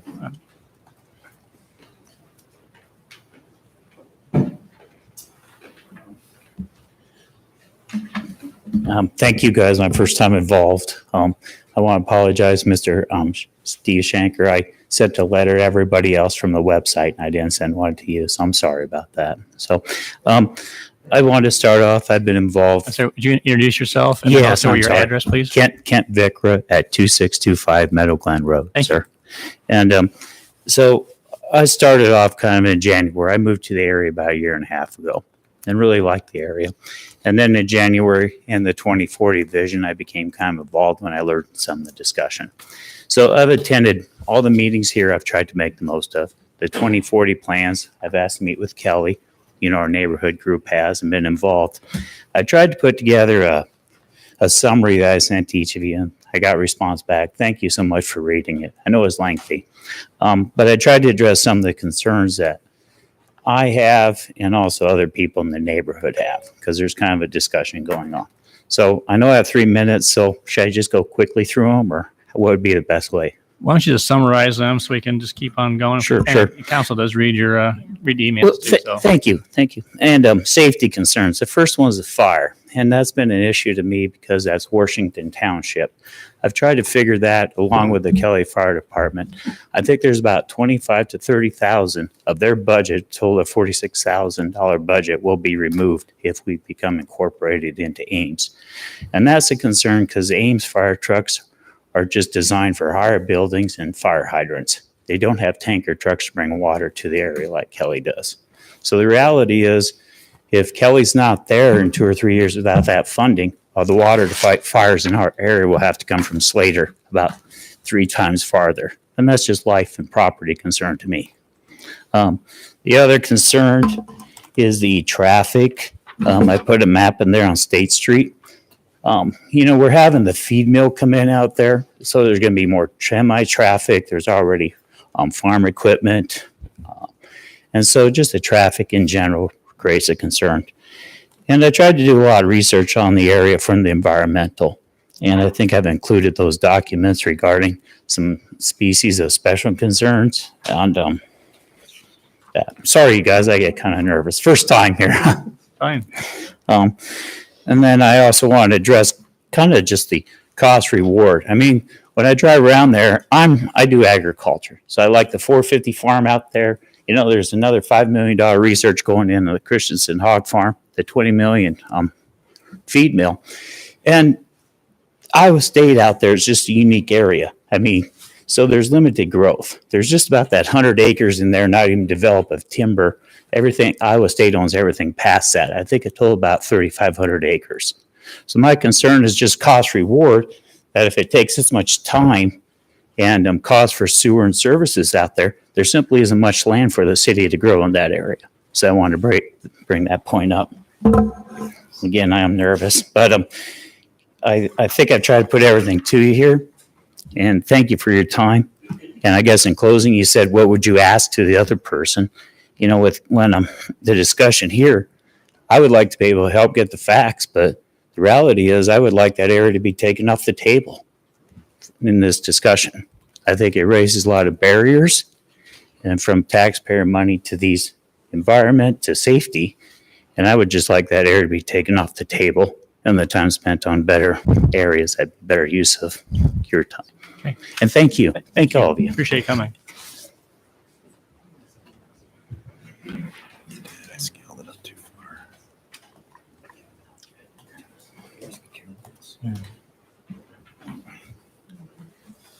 Hello, thank you for this opportunity. My name's Phil Isevely. I live at 3108 South Dakota Avenue. I'd just like to go into a little bit more of what was first presented by Kim Christensen regarding a buffer area. I'd like to suggest to maybe the city council staff and to the consultants, RDG, that consideration for a buffer zone between from Highway 30 south to the into the Iowa State owned and operated grounds. Well, it's not, you know, I guess it is. It's controlled by them. Because in that area, there's not only just in the township of Washington Township, we're not talking about over to Grant or over to Boone County, there's over 3,500 acres. And along State Avenue, there are 5 Iowa State teaching farms, 2 of which are being totally revamped and are going to have all new construction. And there's also a very good possibility that there's going to be a feed mill to supply feed to the teaching farms all across Iowa State and to private individuals. That is going to go just north of the Curtis Farm, again on State Avenue. I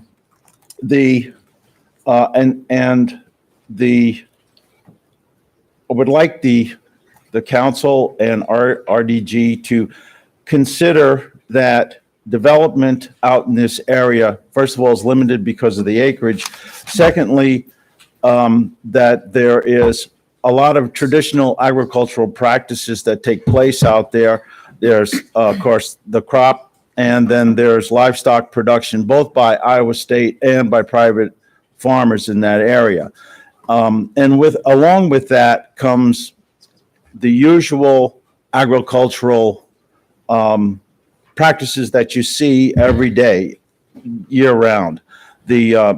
On the roads out there, especially now, there's a lot of slow-moving traffic, tractors pulling big pieces of equipment. And then we have the fertilizer applicator vehicles that go up and down the road. And then there will be, and there are now, semi-tractor trucks that haul grain, livestock, chemicals, and fertilizers. They're all on those roads virtually year-round. Then on top of that, there's the noise from equipment, grain dryers, grain elevators, the general implements that are used out in the field, and the livestock. We have right across the road from where I live, there's a gentleman that has cattle, and when he weans the calves, the cows just bellow all the time. And then there's, on top of that, there's the odors from chemical applications, manure handling, and the facilities to store the manure. We don't have any lagoons anymore. Oh, is my time up? Time's up. Sorry. You can bring it to summarize your comment. Yes. Well, there's a lot of issues that we are familiar with that are traditional agricultural practices that occur in that area. And an urban residential type of setting right next to that kind of thing is going to bring a lot of issues for both the private farmers, Iowa State, and then the residents. I have that in the letter that I sent to everyone. And thank you for reviewing that. Thank you. Thank you for the time. Thank you. Others?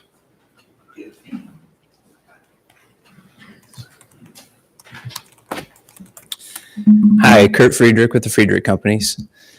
Thank you for allowing us to be a part of this process. I was involved here 20 years ago as we went through the last process of updating the comprehensive plan, and I really appreciate the interactive process that this has been and would just like to see that continue. I think that will produce the best results.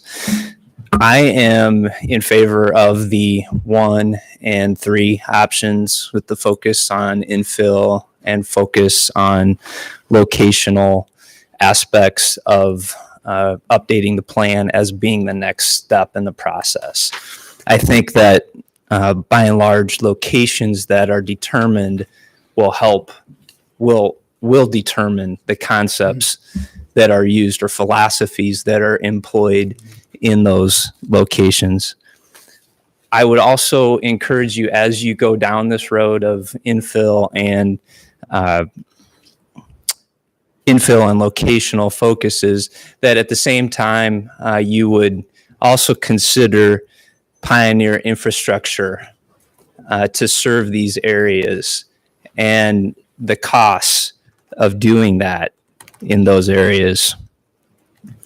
I think another issue that's especially sensitive to me as a developer is how we sometimes feel held hostage with,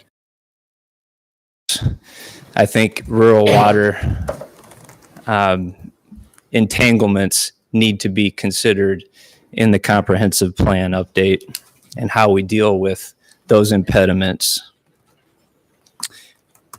And lastly, I would encourage more collaboration with county and also with Gilbert, in this case, to the north. I think if we don't include the county and Gilbert, those people, those resources in this conversation, we would be remiss.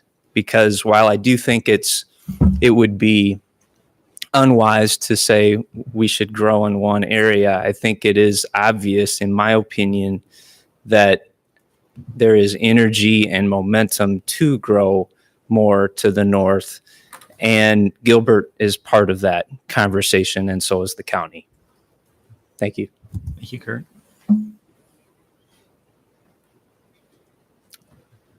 Are there others?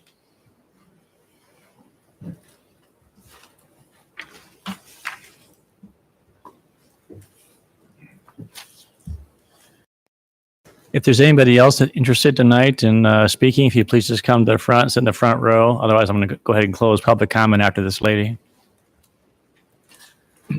Hi, my name is Cindy Hildebrand, and I live next to the South Expansion area. And I was relieved to hear that the lines are very, very fluid. When I was squinting at my computer trying to figure out where the west line is, I saw that it seemed to be running right through the middle of my prairie wetland complex. And if that line were to be physically drawn by an airplane or something today, as of today, there are, among many other kinds of wildlife, a rare trumpeter swan and a rare marsh hawk in that complex. And I'm not just here because of my land at all. I'm here because I would like you to please make sure that as this process continues, and I'm kind of guessing that you're going to go with options, that 2 is not the option you're going to choose, that as you're looking at these proposed expansion areas, that green infrastructure be considered just as important as any other kind of infrastructure that you need to consider. I think there's a very natural tendency to look at a creek and think, oh boy, now we got a place to run the sewer line. But I was here for the last go around with land use planning too. I've lived in or near Ames for almost 40 years. And I still remember that that consultant said that compared to the other cities he'd worked in, Ames had less of its natural landscape left than just about any city that he'd worked in, and that he strongly urged that we protect what's left.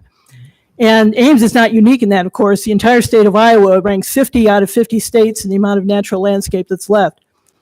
It's just something that I think we need to consider at every stage of this land use plan proceeding. And I would really appreciate the fact that you will do that, because I know you're already concerned about it.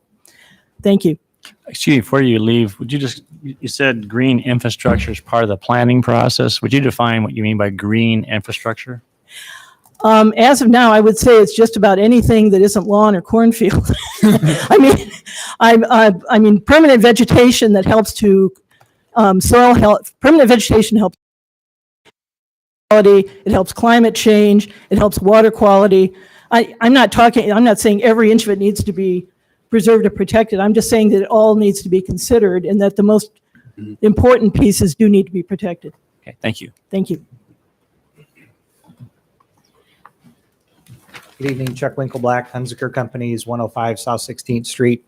I think I summarized most of the things I wanted to say in my email that I sent to you, but I think the infill portion of what we're talking about is very important, but it also, I think we need to have community buy-in, if you will, on because like I said, when we look at that sounds great until we start talking about we don't have a lot of brownfield places that have been vacated, and it's like, oh, we can go buy these things for little or nothing and redevelop it. When we look at infill and redevelopment, that does chew into what is our most affordable housing stock in a lot of cases that we have in town. So I agree with it. I believe it's the most efficient thing. But when we start talking about where that's going to happen, and we think back of what was only a couple years ago with the Lincoln Way corridor plan, and we started talking to some of the folks that were in some of those areas that were on the list for potential redevelopment, it was not met with open arms is probably the most gracious way to say that.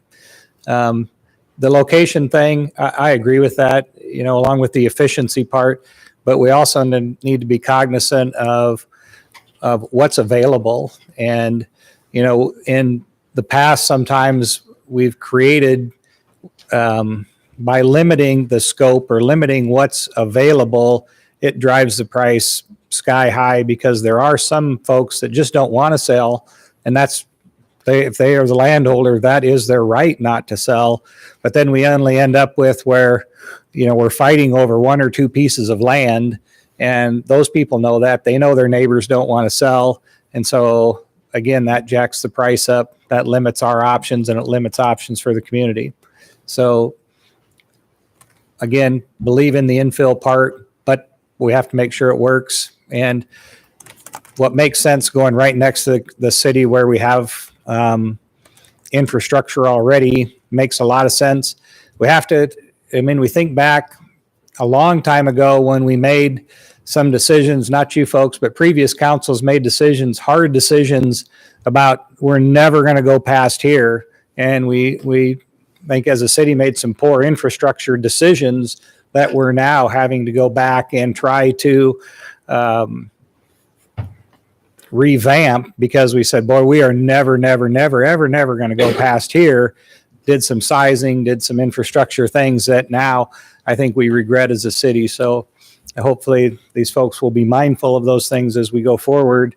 We need to be prudent with our infrastructure dollars, keep public works in the mix, be sensitive to the environment. All those things are really important, but we do need to have growth at some level. So I think most people will agree that we need to have growth, and where you started this evening about saying is that 1.5, 2, I think we debate the percentage of growth. Thank you very much. Thank you. Good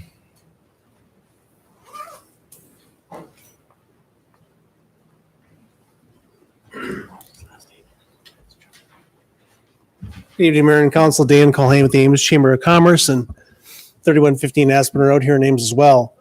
There was a comment made earlier tonight by the consultants about how if we had a large economic opportunity that came to town, a large job creator, would we be able to handle that? And if you think about it, over the last 12 years, we've had Renewable Energy Group move their headquarters here. They've got about 300 people at their Ames location.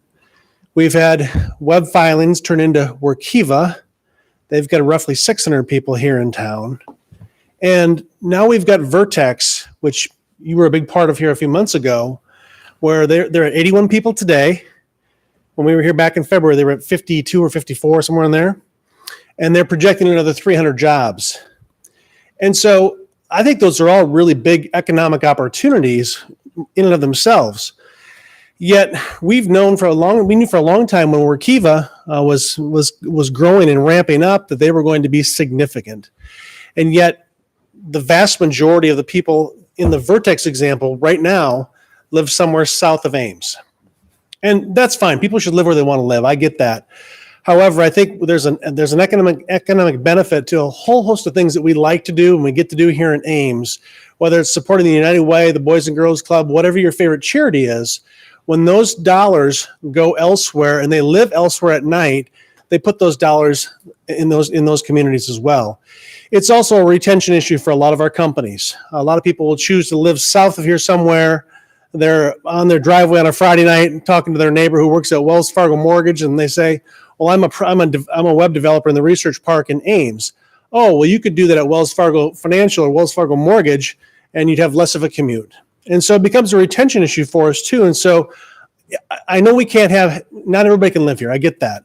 But I think if there's a way we can increase our footprint so that people have more choices to live here, whether it's lofts downtown, there's a whole host of things our private development community, I think, is interested in doing. It would certainly be to our benefit because we will continue to be a job center. I can almost promise you that. Ames will continue to attract jobs, really good jobs. If you recall the Vertex project, just over a third of the jobs they pledged are six-figure positions. Those are great jobs in Chicago or Austin, Texas. They're even better in Ames, Iowa, right? And so we're going to continue to see things like that occur. And with the Prairie View Industrial Center along East Lincoln Way, we'll see meaningful opportunities there too. I would just like to see more of those people be able to choose to live here in Ames. Thank you. Thank you, Dan.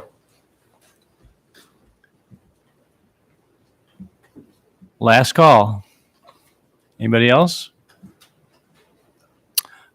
Okay, we'll close public input. And I mentioned at our last council meeting where we talked about this, that we're trying to be proactive and letting people know when public input would be invited. We're still working on that, but it may not be at every meeting. But you always can email. We do appreciate those that have sent us emails to help us understand what your positions are. And we do get an awful lot of emails. We try and respond to them, but I can assure you the council and I do read them, and it is helpful to get a perspective on that as well too. So anyway, I think I just would ask Kelly, if you just comment. I think we've heard several people comment about the southwest area tonight. If council gives direction to go with all these areas, it's not implying that that's definitely what's going to happen, but just give some assurance that what the purpose is for these locations. If council decides they want to go with 1, 2, 3, or all of them. So if you pick option 3, the exercise is to take all of the growth of 15,000 and put it individually in each one of these areas so that you can have a true comparison about, instead of spreading it all over and not really seeing changes, you can see true differences in ability to serve a large population and what's necessary to do that. And that graphic we had with the scale of boxes, that was wrong. When I moved some things around in that, it did scale up, and it was way larger than it is. We'll correct that when we put this online. But we need, roughly speaking, those colors are up there. They're roughly the area you're going to need to serve 15,000 people, factoring in places you're not going to build, whether it's roadways or creeks or anything else along there. So it's not going to commit you to a land use pattern. It's going to tell you what it would be like if you were to put everybody in one spot. You might want to do little bits in different places and not really go all in on one area at the end of this process anyways. Well, I just want to make sure that there's some assurances offered. The point is, just because some area is picked to be looked at, it may end up being eliminated for a variety of reasons, many of which were mentioned tonight, maybe, weigh into it unless council feels they really want to eliminate that tonight as an option. Is that correct? Right. So if for some reason you're like, we're not doing south of Highway 30, tell us that tonight, and we would have to look more west than south. And maybe naturally we end up west than south. I don't know, but I wanted to put it all in that area and on the table tonight. Okay, council discussion and direction. I have some questions. Yeah. Yep. No matter what we discuss tonight and what we decide tonight, is it possible when generating the scenarios to sort of approximate the carbon outcomes associated with the scenarios? Is that part of your standard plan, or is that something that can be done reasonably? We've been pretty good about GIS and kind of exploring new applications. I don't know. Certainly something we can explore. So it sounds like something that you maybe haven't done before. Is that true? I haven't. Yeah. Okay. I think it's something we'll look into, but we don't have a current baseline inventory of Ames to just say this is how Ames is. Yeah, right. How are we going to apply it here? So we would have to use some general factors to get to that. Some of the outputs we can get to are vehicle miles travel.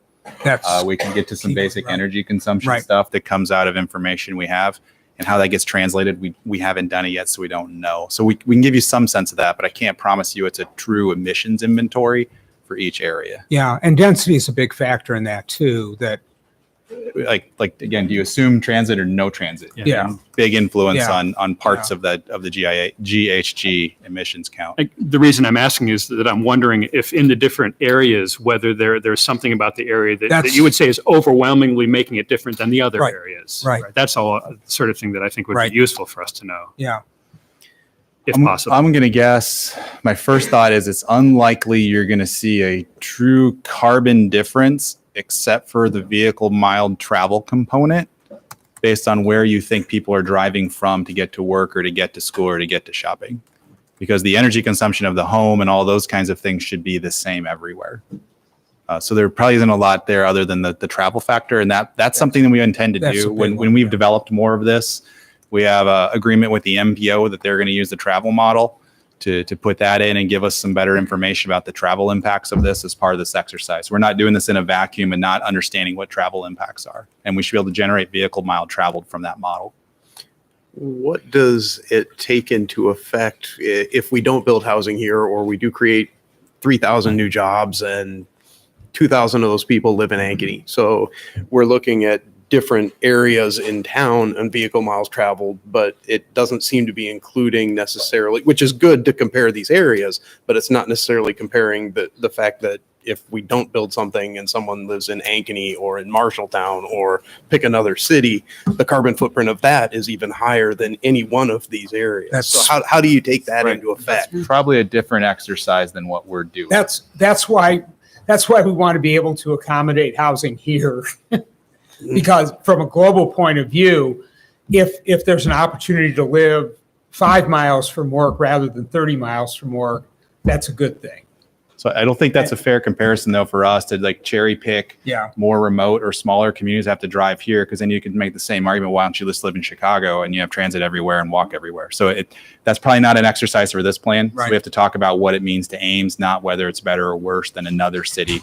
Right. Well, and I just bring it up from the perspective of if we're going to use that as a metric, there are other outcomes that are potentially worse than anything that we would decide here. Yeah. That's all. Right. David, do you have our questions? Yeah, so just looking at the map here, I don't see anything farther south of Oakwood Drive and I guess Ferguson property and stuff like that. Is that off just off the table for some reason, or is that something that you might be able to investigate? So there's very little land that's not Iowa State. That's Iowa State locked?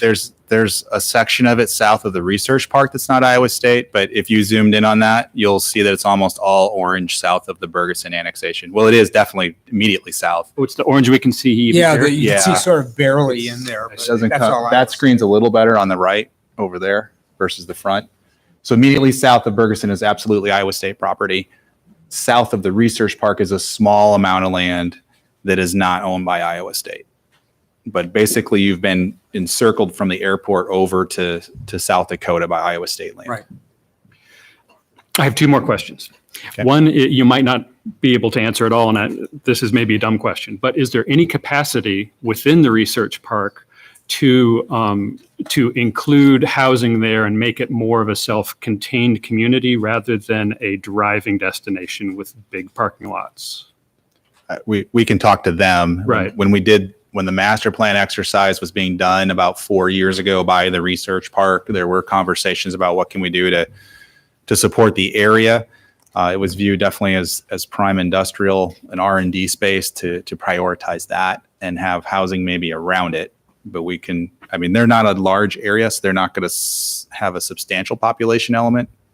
But that can be part of that conversation with them and see if they have a different opinion. But they're not a large land area. I understand. And my motivation there is just because a lot of people obviously work there, and the ability to live near work is just attractive generally. Maybe it doesn't work for a zillion reasons, but that's why I'm asking. And my final question is, thinking of the options before us tonight, if I were the sort of person who wanted to go back to one of my early questions here, the prioritization of climate change in the comprehensive plan. If I wanted to say that, well, I think it's important for Ames in the long run to reduce the amount of pain that we're going to have to endure by living here due to climate change over the long haul, and to create neighborhoods that it's possible, maybe it's not convincing for everyone to do, but it's possible to live and have a more walking and biking oriented situation. Maybe it's a new neighborhood on an edge of town that has commercial close enough to it to make that sort of pod of town reasonable. So if that was something that I wanted to make sure is considered fully, does it matter which of these options, 1, 2, or 3 we discuss, or is that sort of an independent question as to which option we pursue? I think that it's something that needs to get designed into any scenario. Just having had the experience of riding about 50 or 60 miles around Ames in the last couple of days, one observation, this is the observation of an outsider, is that there are not very many cities of Ames size in the country where there are bus lines that are on 4-minute headways on some lines, where you can ride a bike anywhere, and through really excellent side path and trail system, and good street connectivity as well, and have a really pretty pleasant walk in a lot of situations as well. So there is in terms of sustainable and alternative transportation, there is a lot here already. And I think that it's inherent in any sort of growth concept, whether it's geographic or philosophical, that says that's an absolute constant. That's a value in this city, and it's something that has to be respected no matter where growth goes or how it's developed. So, yeah. So I think it's whatever direction seems to make sense. That's a constant. I think that sort of walkability, bikeability, transit friendliness that's already intrinsic in the city is part of it. Yeah, I think unless you have a really specific concept that you want evaluated, I would agree with Marty that it's going to be kind of embedded in this hybrid process. And then the benefit of doing this is you're going to see a version, and then you can start to pick apart the assumptions and say, well, what if you had done this? Would it have been that instead? So we'll have some element of that. And unless there's a real precise reason to go after a specific way of doing it, I think it's embedded. And I'll say that I don't have a specific plan or reason in mind, the style of development in mind.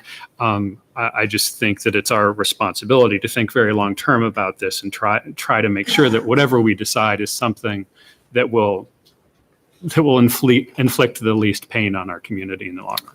Thank you. Okay, other questions? Are you ready for the motion? Looking for direction on... Maybe get one question on rural subdivisions. Kelly, one of the things as we go north, there are a number of rural subdivisions that we would likely be bringing into the city.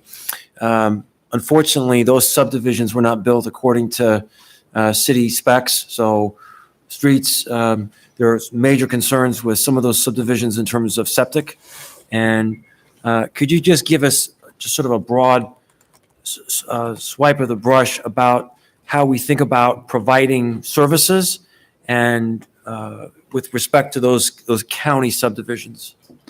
So I think I'm going to pick it apart a little bit. I think in this exercise, we're not assuming that we would just annex subdivisions if we didn't need to that are rural because of the same issues you're bringing up. If there's a pocket of rural housing that leads to a wide open area that's to the benefit of the city, that's what this exercise will identify.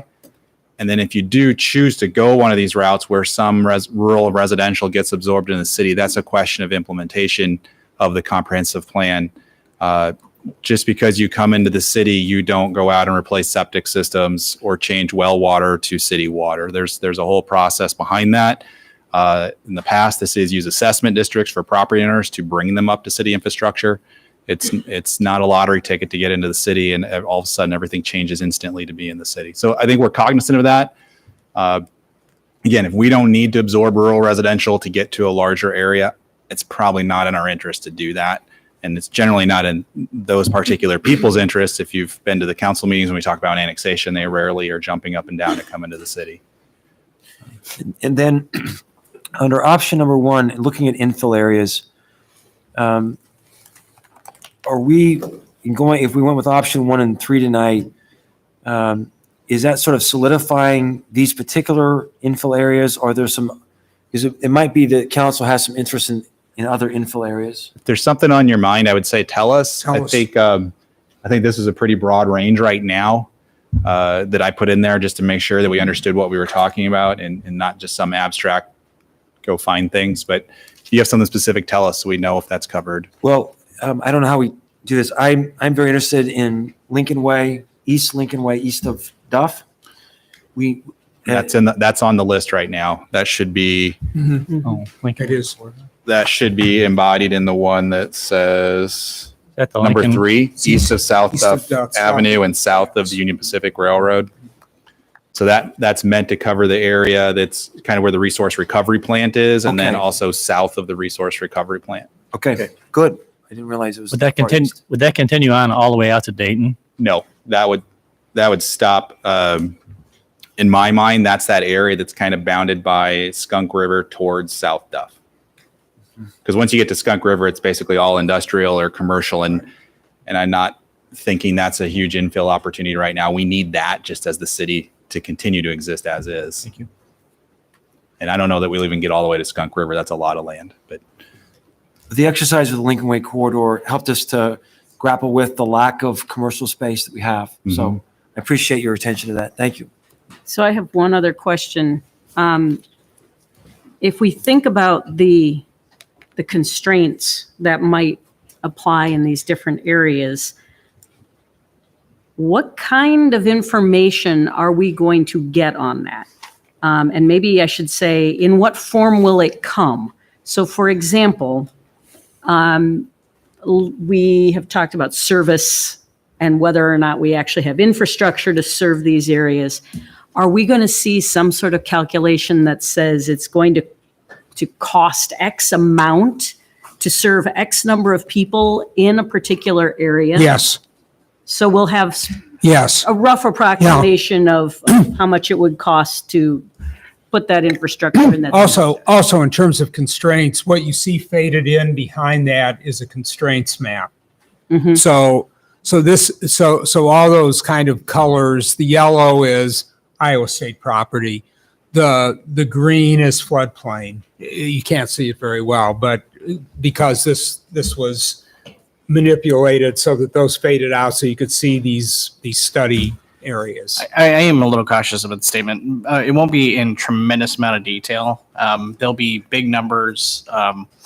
It's not looking at it in a lot of, there will need to be additional study following this, but I think it'll give you a pretty good dart throw as far as where it might Yeah, be well, landing at. it gets into length of Pioneer infrastructure and apply a number to that. Yeah. So Well, and, I mean, well, let's take the Southwest because we were hearing about that tonight. Yeah. If we've got all that ISU land, the amount of land that's actually developable is limited. is limited. Yeah. But we still have to run the infrastructure. So we're getting fewer acres per. So that might be Per mile. true, and that's what the scenario will tell you is for what you are proposing as an infrastructure service delivery plan, what acreage are you serving? Okay. And then what density you apply to that's going to give you the efficiency level. So we have some of these studies in the city already. So we're going to build from some of the evaluations that have been done in the last few years. Some of the areas have never been explored. So we'll have to visit with Public Works, and we have HDR as an engineering consultant to come along with RDG to talk about infrastructure estimating and what needs to go into planning for some of these areas. So the short answer that Marty gave you was yes. And as Corey said, yeah, it's going to be the big ticket items that go into That's this. right. It's, Yeah, I it's mean- not going to be the local road cost Right. estimates in every Right. main Yeah, and lateral. HDR's scope is not to look at each scenario and evaluate each one. So that's just something that So Gotta it's keep in the mind. big picture things that Yeah. you need to have to serve them. And we have also heard about some archaeological resources that have been studied. Do we have, maybe Kelly, you know this, I don't know. Do we have studies that have been conducted in these various areas like they were done in the Southwest when Worley Creek was being looked at? I mean, we probably have some. I know we don't have it for a lot of areas out here because none of these areas have ever been evaluated. So in areas where we maybe have studied a sewer extension like Onion Creek or Worley Creek in greater detail, there might be a resource there. But otherwise, we have to go talk to SHPO and other places that maintain inventories to see if there's something out there that we're not aware of. And is that going to be part of these considerations, or can it be part of these considerations? Of course. Yep. Okay. All right. Sorry, I have one more question about the south expansion area. So that's split into two relatively distinct areas. The one on the west side of the interstate is contiguous to an existing neighborhood. The south expansion on the east side of Iowa or of Interstate 35 and the south side of Highway 30 has some relatively significant constraints relating to accessibility, and probably even more so into the future as 30 becomes more of a divided highway. So what the sort of thought process or went into putting the south expansion in those two pieces versus, or I guess, is there another constraint of that south expansion going further south of the west part of that expansion? How did it come up with two relatively distinct areas? So I did that. I felt that if we made the east run, the blue area run all the way down, it was just too much area. It just wasn't something that could be broken down and reach the goal of saying 15,000 people fit there, because there'd just be too much land. So I broke it into two because it had the one roadway link that connected them. And otherwise they're not very connected. I agree. That's why I'm also saying it's a general boundary. I didn't feel like going 2 or 3 miles straight down a Highway 69 was a realistic way to look at a large amount of population growth happening too. So maybe they really can't fit 15,000 in a south option. That might be the conclusion of that exercise. But I was trying to come up with reasons to give you different answers for different places that would be distinct. Or that area combines with another one that isn't. Right. Yeah. So maybe you find that, maybe the south on Highway 16 is completely unrelated to the southeast side of I-35, but maybe it relates to the east side, and it's a whole different idea about what east growth is based on Highway 30 rather than on 13th Street. Okay. So there's different things to play with here. So as we go forward, John, are you going to be looking for a motion on like 1 and 3, and then we go into specific areas? What's the best way of carving this up? Agreed. I think that, is council interested in 1 or 2 or 3 or 1 and 3 or any mix of that? And then if it is 3, does council want to go ahead and consider all the areas, some or others that are not necessarily identified as they move forward? And then the last question is not that it was on our agenda, not on our in staff comments, but just want to reaffirm that we're comfortable with the 1.5% growth. Make sure, because that's one of the bases they're using moving forward. And Tim, you asked that question. So right now let's look for what's interested in option 1, 2, and or 3, or combinations of those. Would you prefer that we break these up into parts? I'll try. Are you ready for a motion? I am. I would move that we direct the city staff to move forward with options 1 and 3. Okay. All right. Any discussion? Those in favor say aye. Aye. Opposed or abstaining? Carried. All right. Any motion on the areas, or just proceed, or just have them as laid out, or? I'll try. I move that we direct staff to continue the process of studying development in all of the areas provided on the growth area map. Okay. All right. Discussion? So I have one question about that. As we get the results on these, is it possible to identify sections of these? For example, let's take the south. We've got the one section that's over on the east and one section that's on the west. Are we going to be told this one maybe is more likely than the other one? Yep. If I may, in June, we come back and we talk about here are some advantages and disadvantages for each of the areas, which I think will help inform you to make a decision in some direction to us. Okay. Yep. you. All right. Those in favor say aye. Aye. Opposed or abstaining? Carried. And then I would move that we direct staff to work under the presumption that we'll be looking at additional 15,000 people as the working premise for the development of this model. Second. Just to be clear, you're talking about the 1.5% growth model. Right? Yes. So I rounded up the 1.5% to just to be 15,000.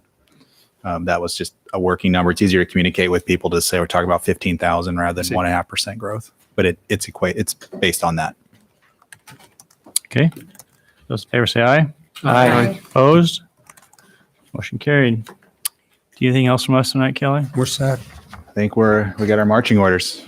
All right. So you won't see us for a while. It'll probably be probably the end of June before we'll be back with some information for you. Can you just highlight what, if any, additional public input might be occurring in the next 45 to 70 days, 75 days? So I think probably in the next 60 days, it's really going to be within City Hall, within the office, working to generate information for people to respond to. I think right now we haven't really landed on another broader public engagement piece in the next 2 months. If we come up with one of those and when we can do it, we'll fit it in. But we think we need to work on the technical information first. We really wanted to see what the results were from tonight and then circle back and talk about it. Is the survey online still open? So we're going to leave that open through the end of April. So once that is done, we'll update that document that we gave you at the last meeting with some more of the focus group input we've received since that was published. We'll update all the survey results. So in May, we'll have a deliverable to you about this initial phase of engagement. And then that's tabulating things that are done as we work on the scenario. So I think if you're asking, John, when's the public's next real participatory element, it would probably be when City Council is reviewing the draft scenario information from RDG. There's probably not an engagement input component. There's a review component that's going to be the next step. And then from there, you'll have to define a little bit more about what you want us to do to get public input about getting to a preferred scenario. And we'll work with putting that together for you. As we've talked, we need to put a little bit better plan together about tasks 3 and 4 so everybody understands what's happening. And we'll be giving that to you in the next, hopefully the next week or so. That's not something you're going to have to wait months for. Very good. Thank you very much. Thank you. Can we take a little break? Please. All right. We'll take a 5-minute recess here. I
Okay, come out of recess and we're going to proceed on to item number 38, Healthy Life Center.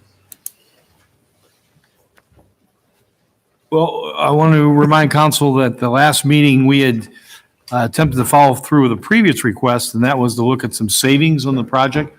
You told us that perhaps you'd like to not adopt those particular savings because we would jeopardize the quality of the building.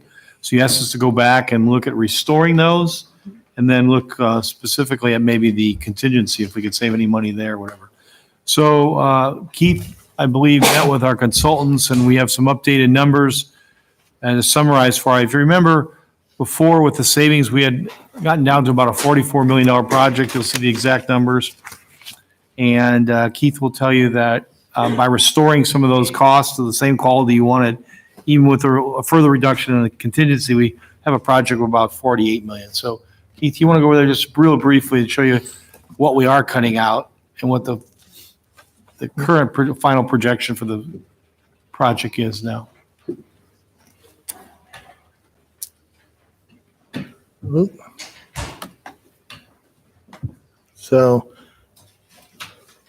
with this, so what you see up here is, we went back, like Steve mentioned, we started with the original design and concept that you directed us to go back and start with. So what we did then is we did look at, we added in the 3 high school regulation courts. Now with that, from the original design, we were still able to reduce the overall size of the gym. So you see the savings of $160,000. With the reduction in glazing, and Gloria, you asked the question last time in regards to energy efficiency. Consultants, I did ask them again, and they said actually with reducing the glazing, it'll probably be it's somewhat negligible, but it would be to the positive side is what they thought in regards to energy efficiency. But that we could still about $224,000 there. I'm going to come back to the contingency, reducing the design fees, and then the land costs. With the contingency, that was something that you had asked about as well and directed staff to look at. So the RDG did take it from 15% to 12%, which is a reduction of $893,000. But one of the things that we looked at, or when I was asking them, originally they had, in the original design, it was 15% off of $36 million. And what it did is it only included just a little bit of the soft costs. And when I asked them about that, they said, well, we should really include more of the soft costs when we're developing the contingency. So under this, even though we went down to 12%, the overall dollar amount that they're doing on a contingency is $38 million. So it actually went from 36 million to 38. So that's why when we went from 15 to 13% last time, it was like a $1.4 million savings. So that's why, if you're wondering why it's only 893, that's why. So that's wrapped in some of those soft costs, and especially the $4 million in site development into that. Now, they did also say that I asked them, is 12% then, if you're figuring off of that 38 million, is that, are you comfortable with that? And they said that they would not go any less than that because we're still in the early stages. We only have a conceptual design. They said they generally will look at about 15 to 20% when they're starting a project, and then as you go, they'll reduce it depending on, hey, you didn't have to eat up contingency and design, so then, you'd have less and less percentage as you go. So that's why, and with it, out of that 12%, they're looking at 9% for design, 3% for construction is how they broke that down. So given that, if you remember, we started with the consultant's report at an estimated $48,700,000. Because it's taking a little bit longer than we thought, and the building project won't start in this year, we had to inflate those dollars by 4%, right, into the 2020 number. So that actually increased the project cost to $48,609,000. Remember, $609,000 approximately. Then if we take out the $2 million in savings now, remember we had substantially more than that when we first came to you. But if you feel comfortable with these savings, so we're down to a project of $48,609,000. Okay. Now, what I've got to tell you, if you look on table 1 of the report, we received some information that changes a little bit of our numbers. This is what we had going into the report. You'll remember the contributions from Story County, Heartland Senior, Mary Greeley Medical Center. Those all stayed the same. And we had anticipated $6 million in donations. That would have yielded a bond issue of $28,109,000. But we just recently found out, as the group has been asked now to get signed pledges, remember we need to have those verified. Now they're all going to have to be in by our May 14th meeting or 13th meeting. But we found that there's going to be a little bit of a leakage in that amount. In fact, that what we can come to rely on now is $5.5 million. So what that will do is, I think, Keith, you have a new table then? Yeah, it's on there. Excuse me. Yeah. So rather than 28,109,448 for the bond issue, it looks like now it'll have to go up to 28,609,448. Okay, so that's changed. The deficit operations doesn't change. But what's the bottom line I know you want to know is the impact on the property taxes. So if you look at I can show you table 5 in the report now has to be replaced and updated with this new additional $500,000. And we've got it here for you. You can compare it to what's in the report if you'd like. So this is an estimated, I always want to say this is estimated based on certain assumptions. It may not be the same 3 years from, or 2 years from now, or a year from now when we actually issue the bonds. But the rate would probably have to go up 76 cents. That's estimated per $1,000 of assessed valuation. That's to pay for the bond issue plus the operating deficit. We're trying to be very transparent here and talk about the cost to operate it, also operate this facility. So, excuse me, it'll go up to 78 cents from 76 cents, you can see, from what we talked about before. For the residential property, it's about $44.13 per $100,000 of assessed valuation, or a 7.73% increase just for this project alone. The first time it hits the budget, your taxes, you'll have the normal rate increases we have for all of our existing services plus this. This is the cost for this alone. Now, if you look at commercial and industrial, they'll have the same 78-cent increase. It means about $69.79 per every 100,000 of assessed valuation, or 7.73%. So you can see the difference by adding the 500,000. And it's substantially more than we showed you before because we had $5-point-something million in savings too. So you added back the same quality. Now, without confusing, there is a little bit of good news in here, but I don't want to take credit for it because it'll confuse everybody. And we want to be totally transparent again. We put in about $96,000 a year towards the municipal pool. That will go away. And we'll still have to, it'll net out, how much do we net out on that? Do you remember? Is the whole 96? Yeah, it is about 60,000. About $60,000. We will save, if you will, because the municipal pool is not there. That will probably net out of the 404, the deficit up there. But I don't want to take credit for it because people ask, you could lower the property taxes with that. Tell me what the cost isolated for this facility itself. So it's the true 404. Does that make sense to you? We may be able to soften that blow because the municipal pool is going away. But I don't want to, well, I think it's more honest to show this is the cost of this facility, isolated. So does that help you at all? That's where we're at. All we're asking, if you want to proceed, and those same risks I've talked about is there before you.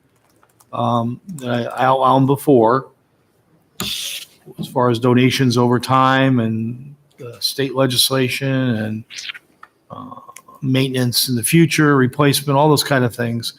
But if you move ahead now, we're asking you to draft the language for the bond issue. We'll come back with you on May 13th, is it 14th? And at that time, you'll decide whether you want to place it on the ballot or not.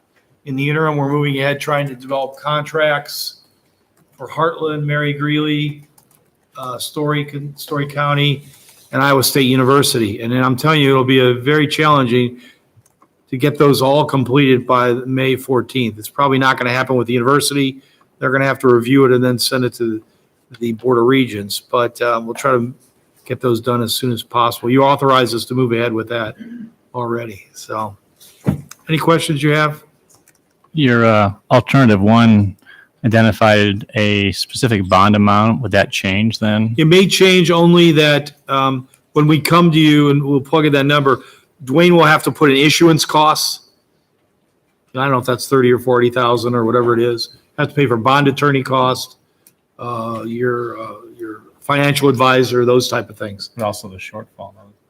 Nope. What shortfall? Yeah, $500,000. yeah, I think the number that's in your alternative one, it should be 28,609,480 or. We have the short, we've increased the bond issue to take up the additional 500,000. I meant the alternative that's in the council, in the packet. The action form says 28.1 million. That has to be It changed. should be 28,6. And when we Yes. make the motion, it'll change. Yeah. Yes. We just can't, Oh, I'm sorry. It's specific in the motion there. yes. Yes. But you raise a good point there. It may even go up a little bit Right. when we do the final in May, Right. after I get those numbers. Yep. So if you even make that motion now, you could put it in there. The final, the May 13th one will have a number in it, maybe a little higher. Not substantially. So yes, you should probably say 28,609 right now. Well, or could it just be, could the language just be to proceed with producing a bond issue based on this information? Is that adequate at this point in time? At Or this do you- point, it or do you- will. Or do you need a specific number? At this point, will, because we're going to come back with a specific number in the language, I believe, so. Okay. If you want us to proceed, you know where we're going on it. now. Good point, I'm sorry. Any other questions you might have? Council? Good news. I'll approve moving forward with the Healthy Life Center project and direct staff to prepare the necessary language for a bond referendum for an August 6, 2019 election. Second. Okay. Discussion? Those in favor say aye. Aye. Opposed or abstaining? Motion carried. Thank And you. just for the public information too, and I think at the May 14th meeting, definitely be taking public input on this particular item before it goes ahead and gets approved.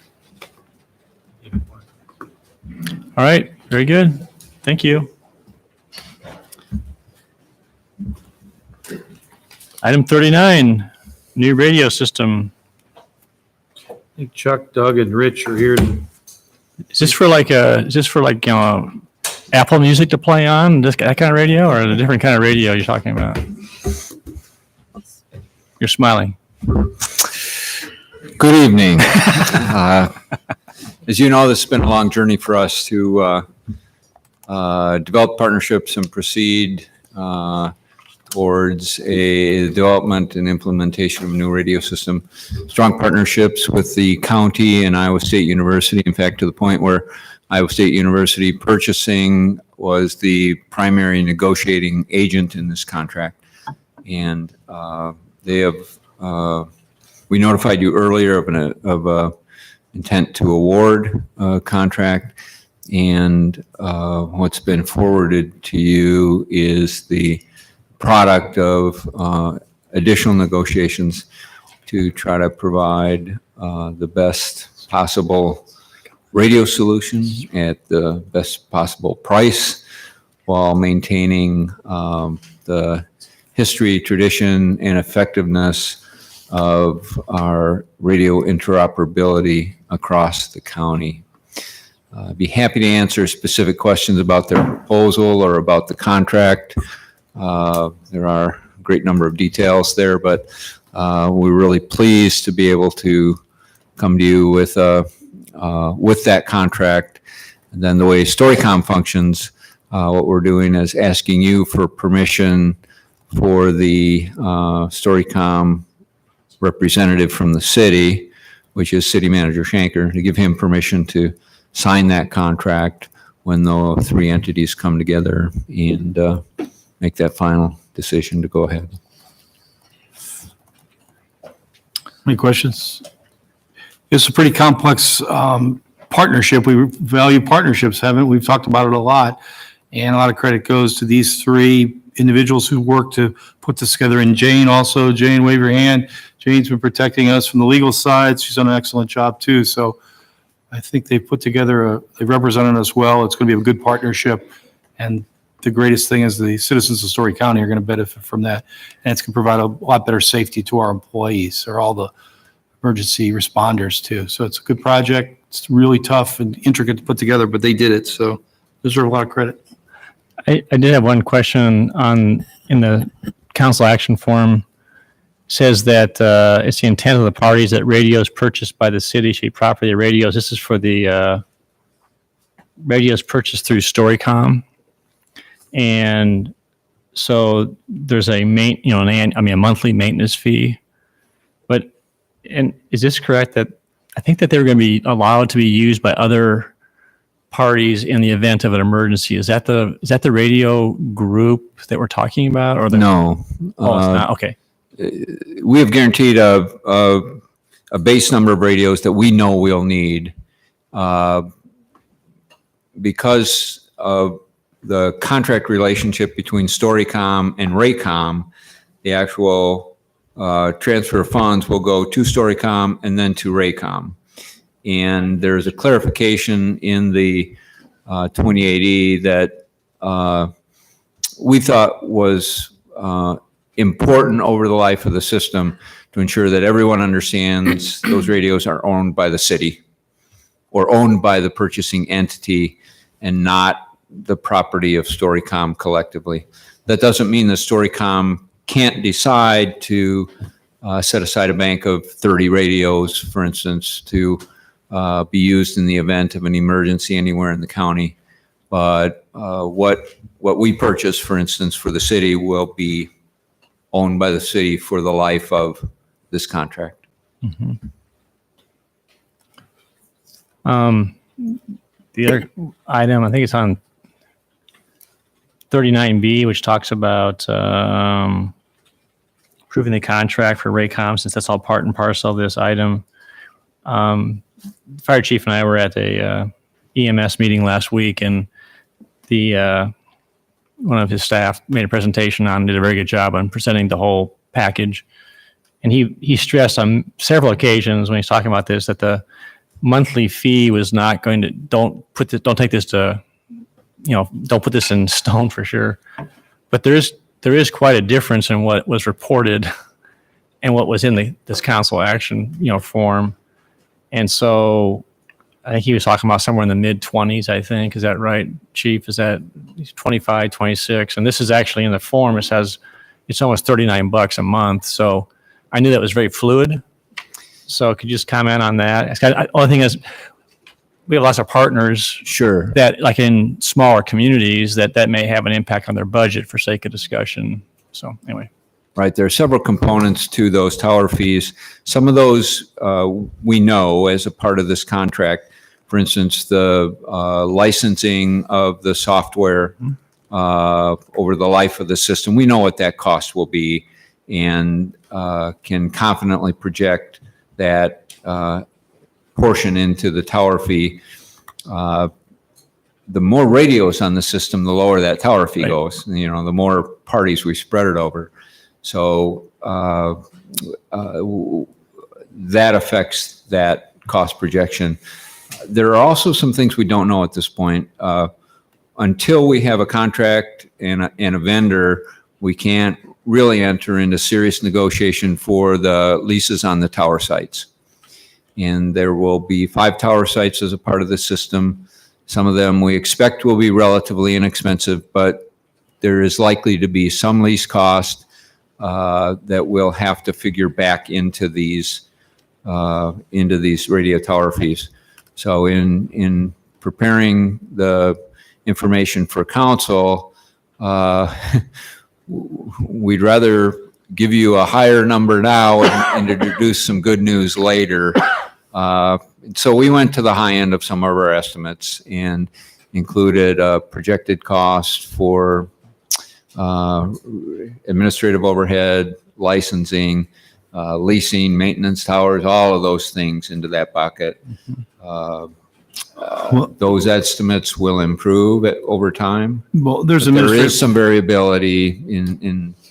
There's some administrative costs just to operate Storycom, such as legal fees and all those. Yep. But you got to put it in perspective. What do we pay now when we layered everything over? $50 some. Yeah. So put that in perspective. Yeah. We're getting a whole new system, and we believe we're going to be paying less than we pay now. Right. From our standpoint, but it's costly to run. So take no issue at all with the fact that we need the radio system. Completely believe it.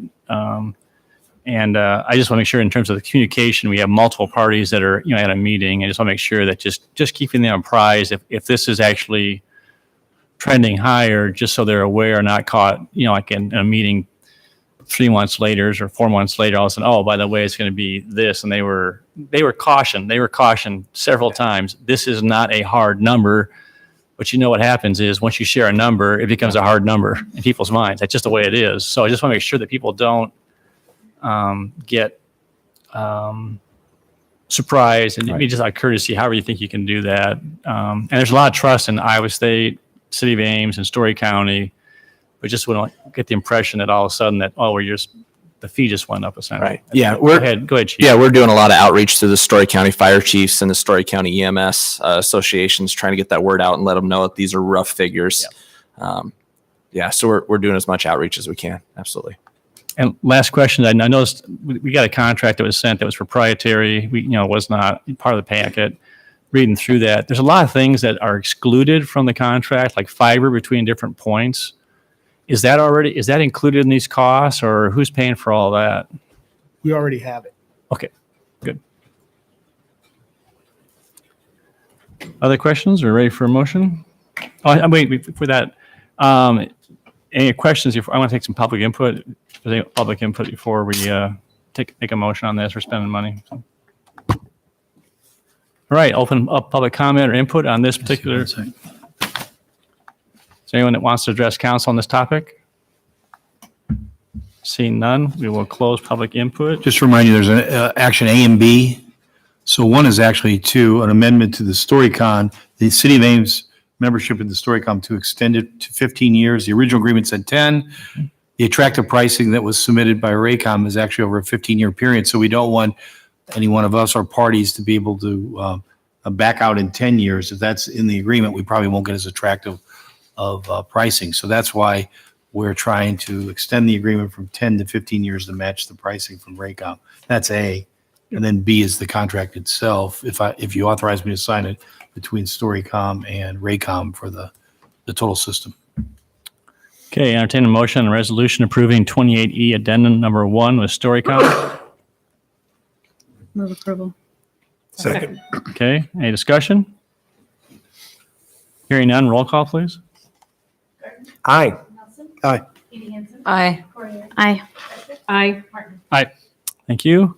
And entertain a motion and resolution authorizing the city StoryCom representative to vote to approve the contract with Raycom for radio vendor should the final contract be in line with performance and financial expectations. So moved. Second. Discussion? Roll call? Aye. Aye. Aye. Aye. Aye. Aye. Thank you, gentlemen. Appreciate it Thank very you. much. Item 40, resolution approving motion denying exception to Section 2232 C2V to allow alcohol service in Sidewalk Cafe at Della Vidi. Does council have any questions for staff on this particular item?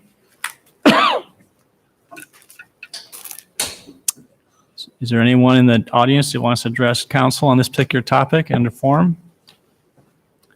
Seeing none, entertain a motion on resolution. Move alternative 1. Second. Okay, roll call? Aye. Aye. Aye. Aye. Aye. Aye. Okay, item 41, hearing on sale of city-owned properties to Habitat for Humanity of Central Iowa in conjunction with the CDBG Neighborhood Sustainability Program. Any questions? Any questions for staff on this particular item? Okay, I declare the public hearing to be open on this particular item on the sale of city-owned properties to Habitat for Humanity. So anyone who wishes to address council on this item? Tom, would you please come up to the front and introduce yourself and your address, please? And Tom Prochnow, president of Habitat for Central Iowa, 406 Joy Circle in Gilbert. I just wanted to say a thank you to City of Ames for over the years of being such good, allowing us to be partners with you in building homes here in the City of Ames. Thank you. thank you, Tom. Anybody else? Seeing none, declare the hearing closed and entertain a resolution approving sale of 1228 Stafford Avenue in the amount of $40,000 to Habitat for Humanity. So moved. Second. Roll call. Aye. Aye. Aye. Abstain due to conflict of interest. Aye. Aye. Okay. And entertain a motion resolution approving sale of 3305 Morningside Street in the amount of $40,000 to Habitat for Humanity of Central Iowa. So moved. Second. Discussion? Roll call? Aye. Aye. Abstain, conflict. Aye. Aye. Aye. Thank you. On to item 42. Hearing and proposed amendments to zoning code, chapter 29, and rental code, chapter 13, to It's true.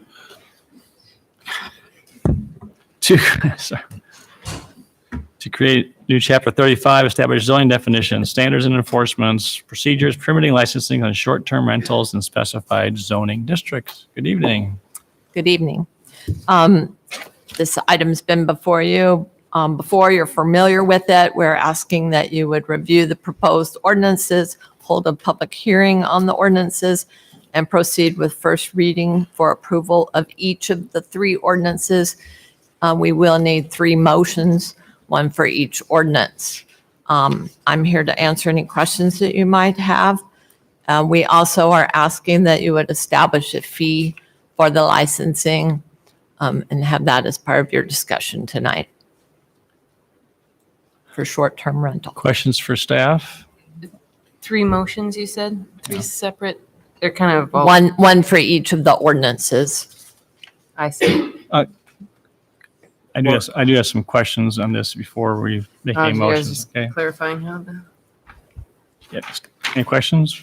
I had a question for Mark, just whether the changes in the rental housing cap from the legislature is going to impact this at all. I just want to make sure we take that off the table. And while Mark's coming up, I think that is something that, as council's aware, that rental cap legislation that makes it all unlawful did pass the House. It's headed to the governor's desk. And I might just throw in the mix on Mark's talking, I talked about this beforehand, is that under vacation rentals, that was capped or not allowed in near campus neighborhoods. Because it was capped because of the rental cap. That has gone away now. And so we're going to potentially introduce not only more rentals with LOCs, but also having another type of rental that is a vacation rental. And I think this is something we need to talk about, or you need to talk about as you consider this motion. Well, in terms of the question about whether the rental cap going away because of what the legislature is in the process of doing, I don't think that has any direct impact on this, on these ordinances. It's really kind of a separate issue, and the short-term rentals are their own thing, and the rental cap was its own thing, with the exception perhaps of what the mayor brought up. But we can talk about that some too. But I don't think it has a direct impact on it. Thank you.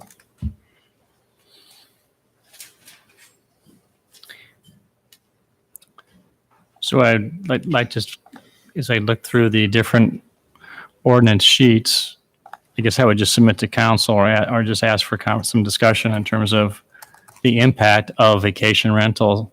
Not all of them, but just the vacation rental, because that is something which could be potentially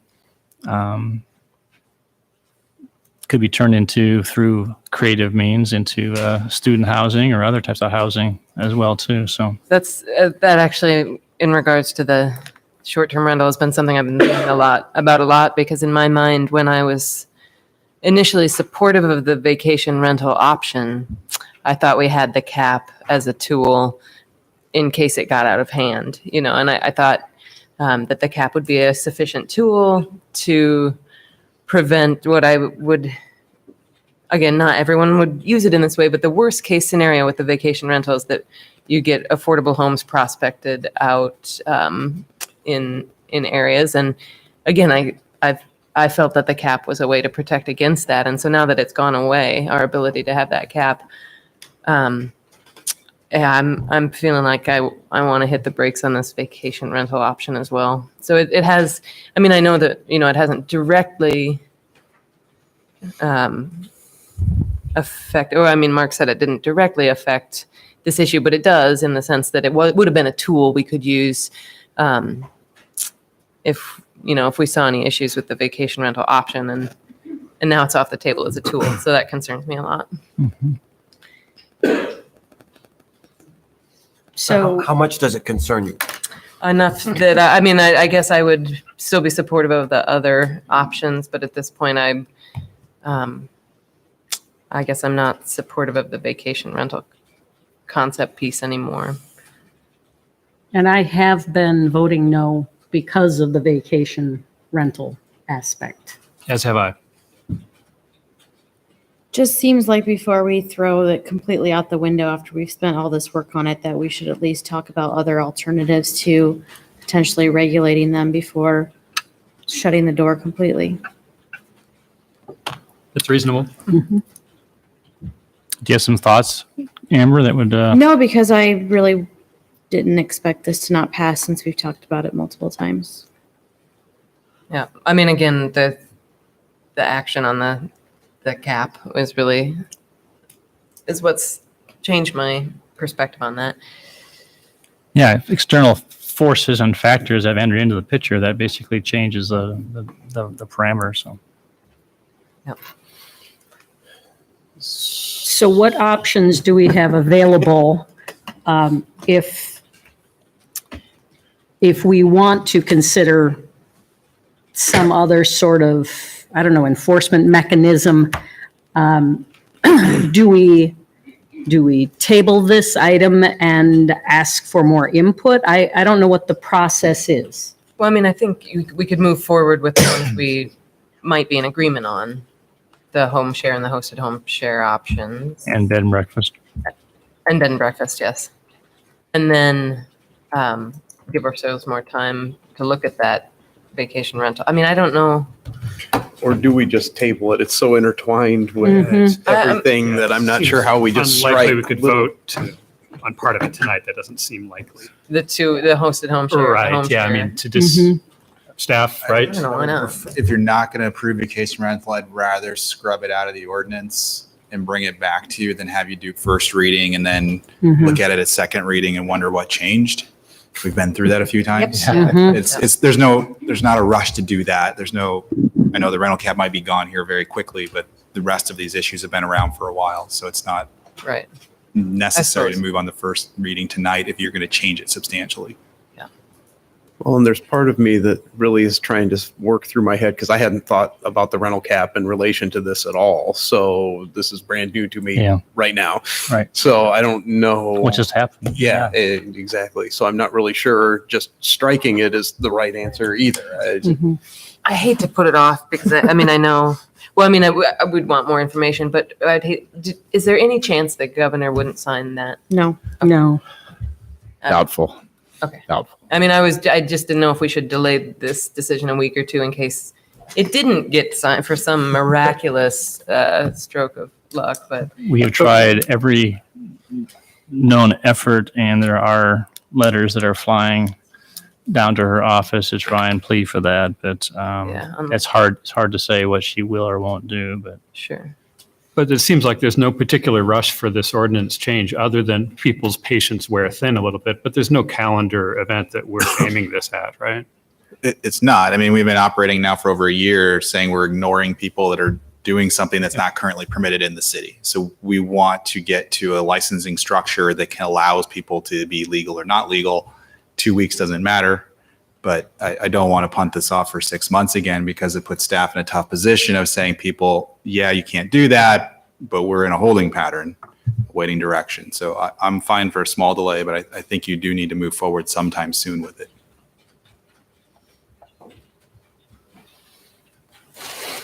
Well, can I make a motion?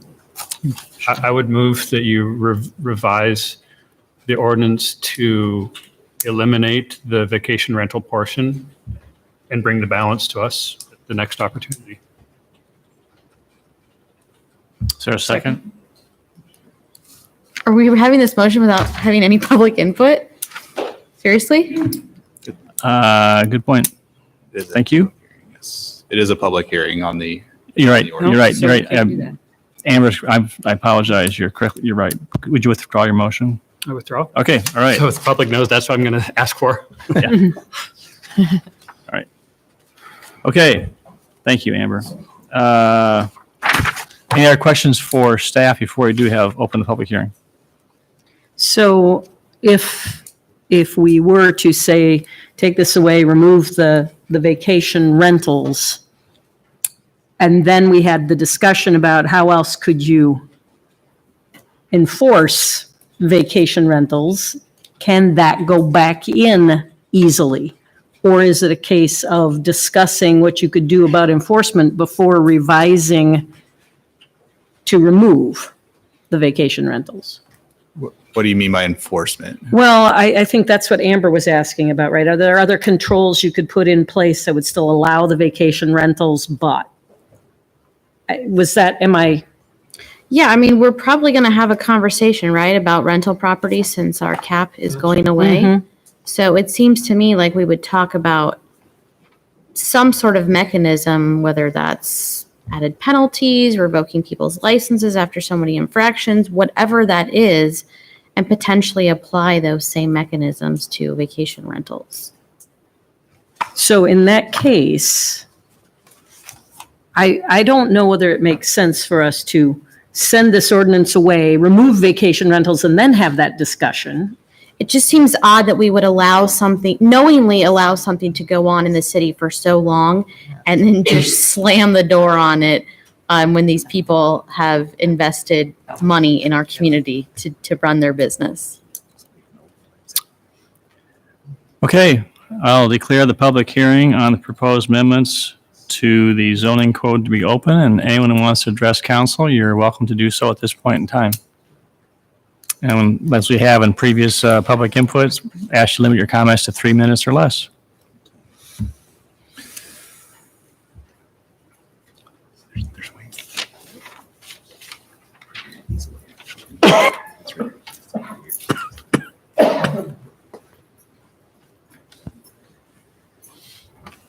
Hello, I'm Jeff Hart of 1405 16th Street in Ames.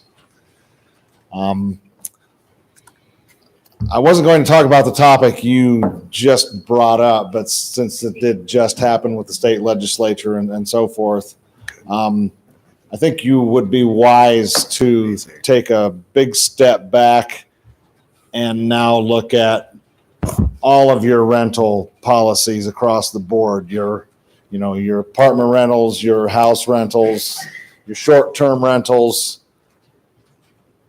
All that changes now with what the legislature just did. Not just short-term rentals. So I guess it's the old advertising world slogan. You got a problem, you turn it into an opportunity.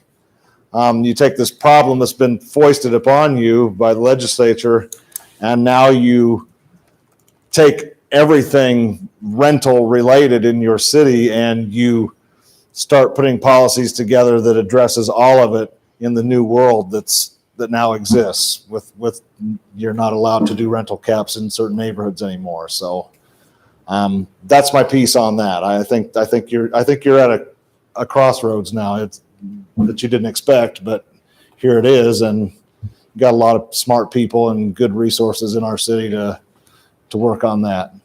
What I originally came for was the topic, just one little tidbit in the short-term rental policy of licensure and fees.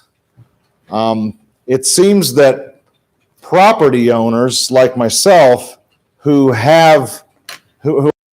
live in their property, or possibly a vacation rental property owner, but we own property. We pay taxes. We pay money to upkeep our homes. We employ your plumbers and your electricians and your drywallers and things to make our homes better. We're already putting money into our properties, and then you want to make us pay a fee for licensure. Well, okay, fine. I'm good with that. I'll pay a fee. I've always said I'd play by the rules. But the newest thing that I just read today in that proposal was if you're a renter in a rental property who is going to then rent out a short-term room in your rental property, you are exempt from licensure and you're exempt from fees. How does that work? I don't get it. It's like a slap in the face to the property owners who are paying the taxes and employing the people. A college kid living in an apartment isn't paying property taxes. They're not paying for the upkeep of that property. They are solely gleaning money off of renting out a spare room in their apartment. And we're going to let them off the hook and not make them pay a fee or be licensed. Whereas the property owners do have to pay a fee and do have to be licensed and inspected and all that jazz. So that's originally what I came to bring to bear. You have some big fish to fry, and I wish you good luck and all that. Thank you. Thank you. Anybody else?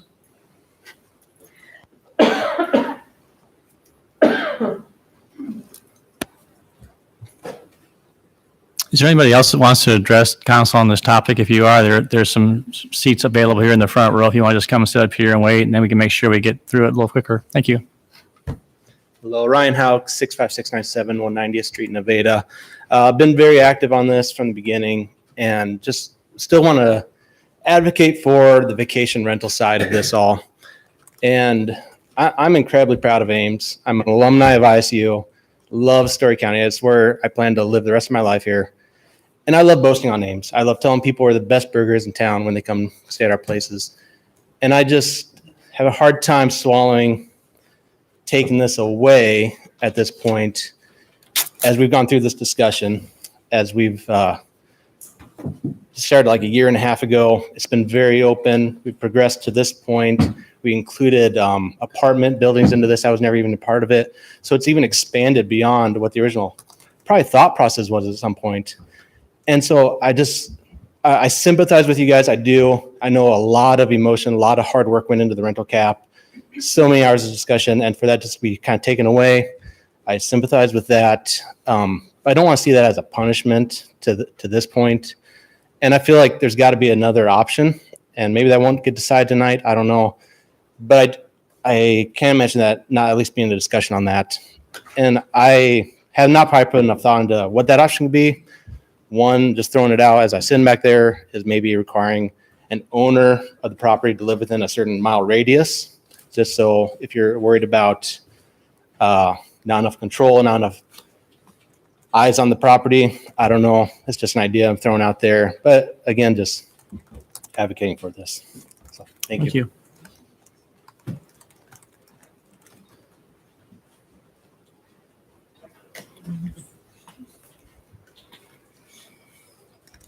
I'm Shannon Stack. I live at 1613 24th Street, and I have been here as well as those guys for every meeting that we've had. October, we had our Airbnb open for 2 years, and when I came here, it was technically illegal, and apparently it still technically is. This is my livelihood. This isn't just a fun hobby that I have. I can't get a job in the public because of neurological disease. This is my job. This is my life. I spend time on social media. We're remodeling our basement. I put time and effort, and I love my home, and I love hosting it for other people. We moved here to Ames for the college, for the education system, because we really thought Iowa was an open-minded, great place to bring my family. Airbnb is going to happen. Short-term vacation rentals are going to happen. You have a gigantic college where you have parents that don't have anywhere to bring their kids to when they come visit. There's no hotels. There's not, there's just not a lot of support for all the people that travel here from out of state. I have 3 families right now that are going to be coming over the summer to drop their kids off for school. I had a family from India last year. I have family coming in for a wedding next month that live here in town. I'm bringing people to our town to see what awesome, great people we are and to show them around and to have them in a neighborhood that's quiet and safe. So when you're dropping your kid off at school, you don't have to worry about them. I feel like we've been made into criminals on a few occasions, that we need to be monitored, I feel like us having these Airbnbs here and having short-term rentals, that we're doing something incredibly wrong. I don't feel like I'm a criminal, and I don't feel like I'm doing anything wrong. And I feel like we're constantly being punished for this. I understand that the rental cap is going to be gone, but I really don't think it's going to cause an influx of people to move here and buy up homes for vacation rentals. I'm heartbroken right now. I spent so much time and energy here, and you guys have too, for us to just say it's over and it's done. I love what I do, and I've loved having people from all over the world stay in my home and come to Iowa, and I don't want to stop doing that. That's all I have to say. So Shannon, just to clarify, so do you have any vacation rentals? I have a hosted home share Okay, in my just wanted to basement. clarify. Thanks. Anybody else?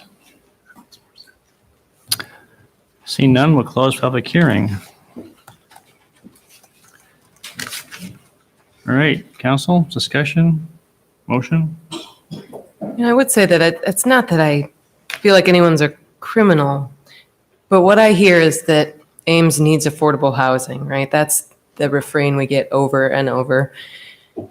And while it may be true that we need some more lodging options too, the affordable housing is first and foremost in my mind for the needs of Ames. And I worry about when properties have the potential to be prospected out, and again, not everyone's doing it for that reason, but it leaves the door open for that if we're not careful. So I don't want it to seem as though I think anyone's a criminal. It's how we affect the market factors, I think, in housing. So I'm so sympathetic to this, but twice burned. This is the second time that the legislature has made an effort to single out a couple communities in Iowa and prohibit us from doing what we're doing. And the arguments you're giving are the same reasons I was supportive of the rental housing cap.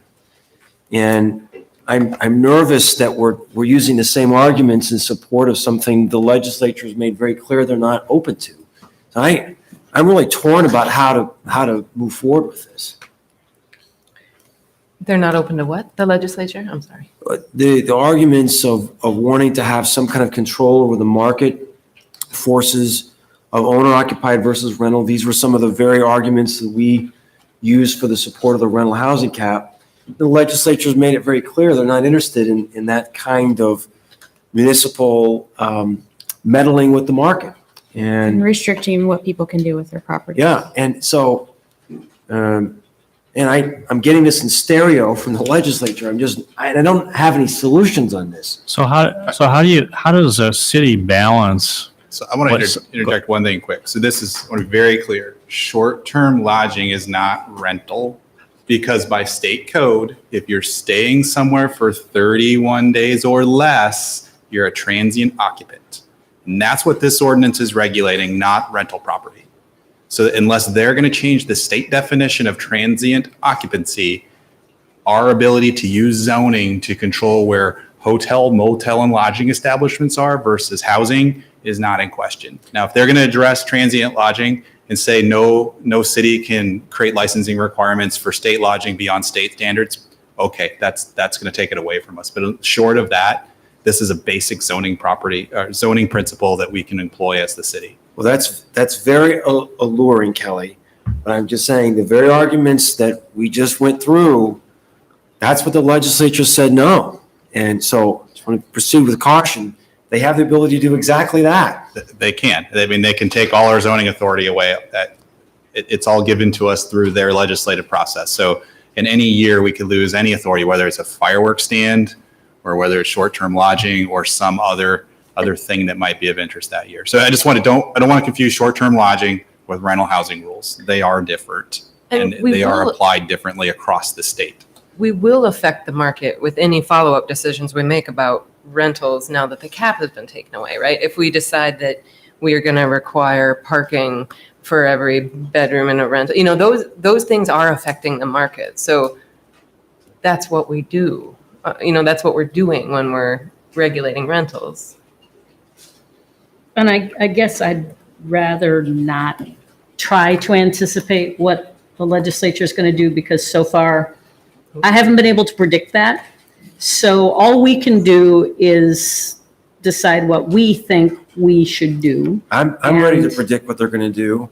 I can't stomach any more of this. I mean, just in Okay. terms of, we spent so much time on this. Yeah, we did. And let's not spend more time on it tonight. Let's Well, decide. and what we that's wanna my thing. I think it's irresponsible of us to just completely throw something out when we have spent so much time on it.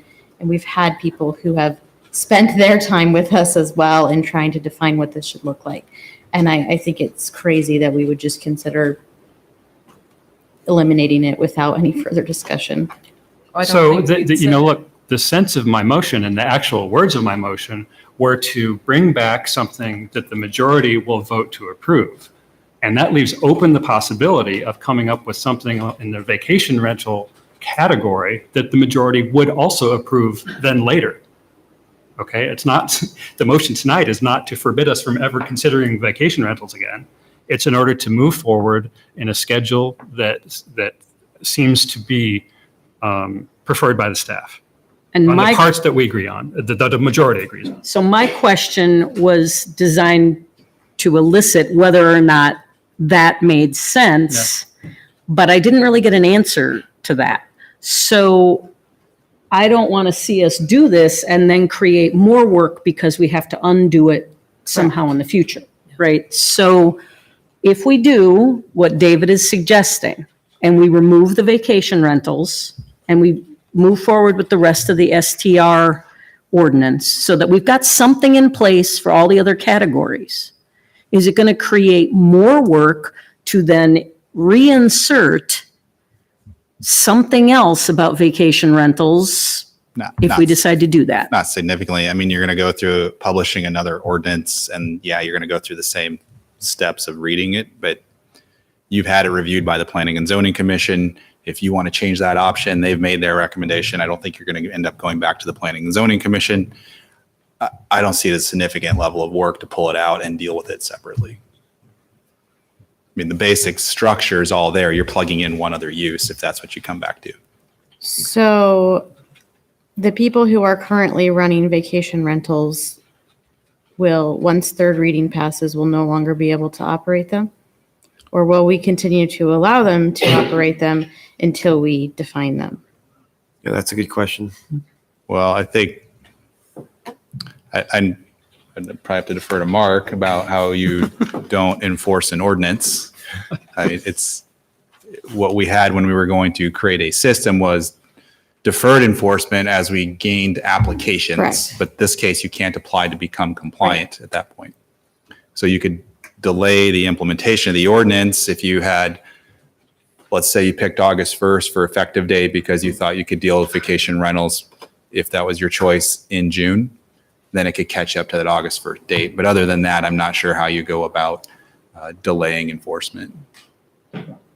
Mark, do you have a suggestion for Well, if the council adopts, if we bring back a new ordinance, and we take out the vacation rental part and the council adopts that ordinance and we're going to deal with the vacation rental later, the council can direct staff not to enforce anything on the vacation rentals because we're working on the policy, which is essentially what we've done here on all these short-term rentals, right? I mean, they're operating, we haven't gone out and shut down all these short-term rentals. I mean, they're probably all illegal, but we haven't gone out and shut them down. We've just sort of been in a holding pattern and letting them operate until we got the ordinance done. So we could continue to do the same thing.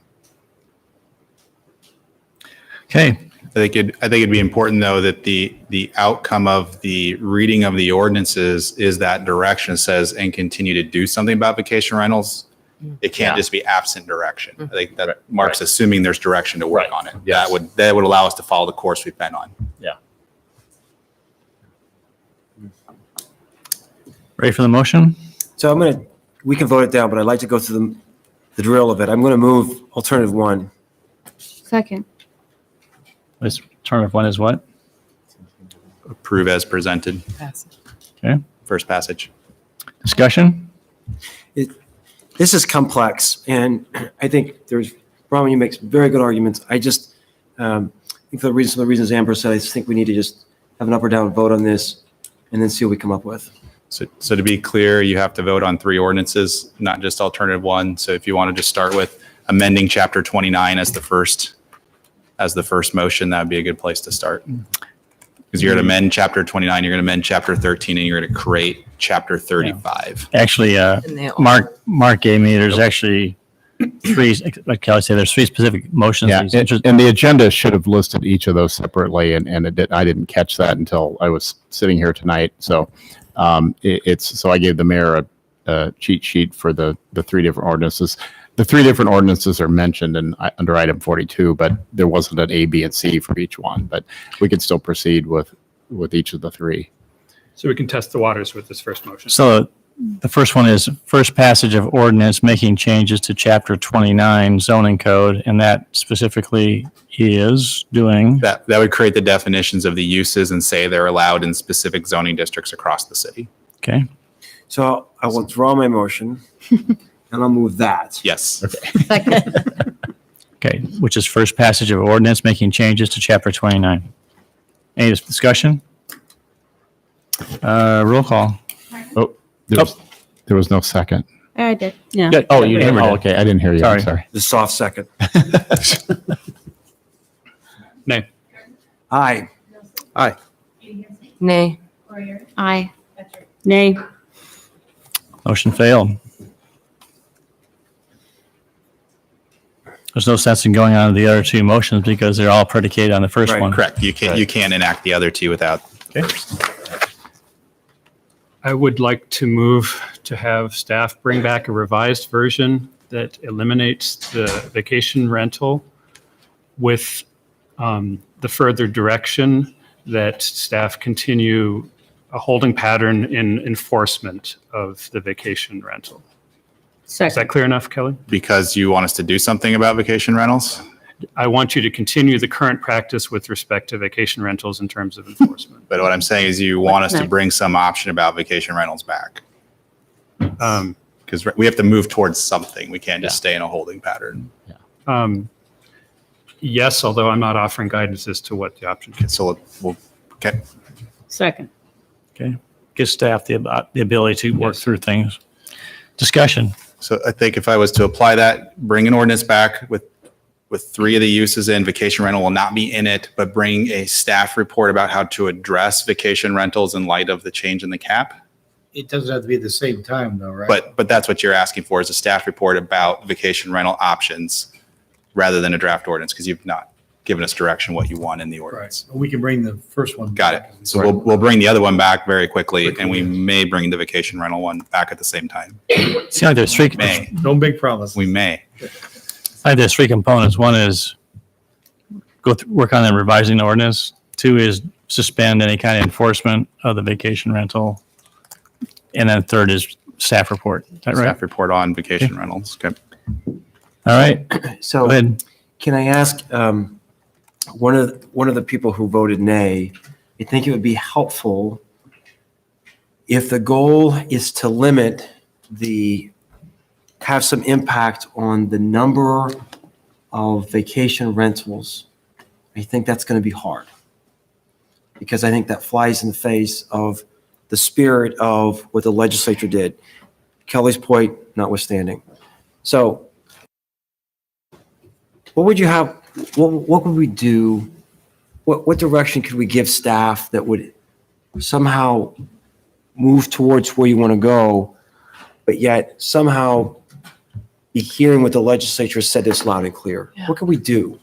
Well, I mean, maybe there are some other ideas too that we could come up with, but the radius idea that the gentleman suggested, that was one that I I would entertain that notion because it would limit the amount, it would limit outside investment in Ames for profit of, outside investment in our valuable real estate, for profit. But it would allow for local versions of that. So the iterations of that would maybe get at what some control, some limit on those. So that, I thought that was a good top of head suggestion that was mentioned. And maybe there are others like that I'm just not thinking of too. Well, and I don't have any good ideas, which is why I'd like staff to come back with some. Because I think that they're much more aware of the kinds of options there might be than I am. So is your goal, and I appreciate your indulgence, is your goal to try to create some protections to make sure there's accountability for those who own the properties to maintain them? Or, as you initially indicated, is your goal to somehow provide some kind of limitation on the number of these properties? Those are two different things. Why do they have to be mutually exclusive? Yeah, I'm not sure they are either. I think both of those are valid reasons. Valid reasons to look at this. We spent the last 3 years trying to fine tune this. I think there are only so many options that the staff will have. Maybe they'll come up with something we can't think of, but we've been living this stuff. Well, I guess just to kind of cut to the chase, the first motion died. Second one keeps the ordinance moving forward, albeit absent vacation rentals. If that dies, then basically, Vacation rentals aren't allowed, but home shares and hosted home shares. well, and then nothing's happening then. It's all illegal. So the, if it dies. so the default would be. But if they bring back something that.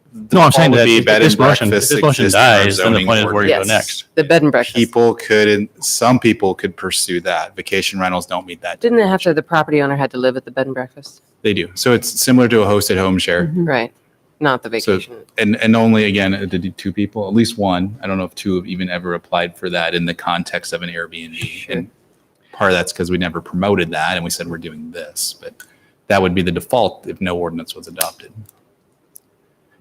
Frankly, I think there's a lot of consequences that are going to be occurring because of the legislature's action. And I think there's going to be an awful lot of people in the council chambers again. A lot of the people that were here before and worked so hard on the rental cap and were concerned about the impact on property, we just can't anticipate all that at this point in time. So I guess the question for the council is, do you want to move forward with the ordinance, albeit without vacation rentals? Or if not, what do you want to do? That's really the bottom line. And that's what the motion is, right? That's correct. So I'm just asking, so I'm just saying that as we think about it, votes, if it doesn't pass, then what's the other option absent or nothing just happens at this point in time? I think, John, your point's well taken. I think we have to vote on this, we have to move forward. But I'm just curious to see, I think we're kicking the can down the road a bit. I'm not sure what we possibly can come back with that's going to be satisfactory. Our realtor friends are very emboldened right now. Well, I'll say this also, though, is that the point is that if we start trying to make decisions on this tonight on the vacation rentals, there's people that would probably be here and actually be speaking specifically about this. This only passed yesterday. So the point is, this is really very fluid, just happening. The governor hasn't even signed it yet. So the point is that I think that we need to make sure that all the parties that have interest in this, because it's changed significantly, they need to be allowed to come and offer input to the council. I think that the issue, and it has to do because in the ordinance, it says vacation rentals are not allowed in rental cap areas. It's specific in that. The other three are not. So that's why I think we owe it to them, the courtesy as this conversation goes through, to be part and parcel of the conversation, because you're going to have people that are going to be in favor of it and against it. And that's why I think staff could come back with some ideas. But we need to engage them. And we've already gotten requests from people in near campus neighborhoods to already start meeting with us because they're very concerned about the impact. And this is going to be one of the things that could be talked about as well, too. So. Okay. All right. We're good. Thanks. Those in favor say aye. Motion? Aye. Aye. Those opposed? Motion carried. Anything else from us tonight? Nope. Thank you. Thank you.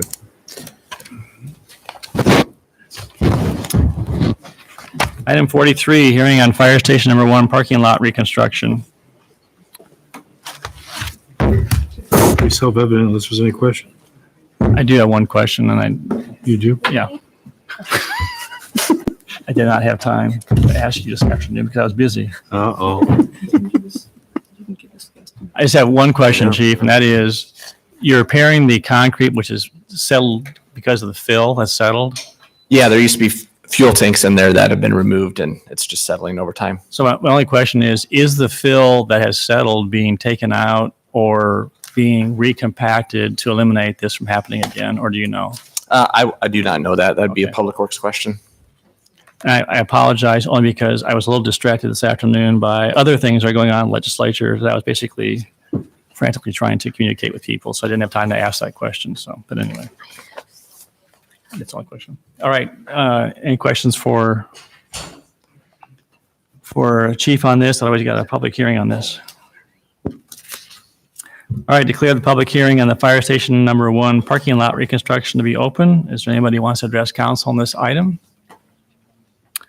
Seeing none, close public hearing. Entertain a motion on resolution approving final plan specifications and awarding the contract to Manassas Incorporated in the amount of $78,437.08. So moved. Second? Roll call. Aye. Aye. Aye. Aye. Aye. Aye. Thanks, Chief. Thank you so much. Item 44, hearing on Tea Garden drainage improvements. Is there any questions for staff on this particular project?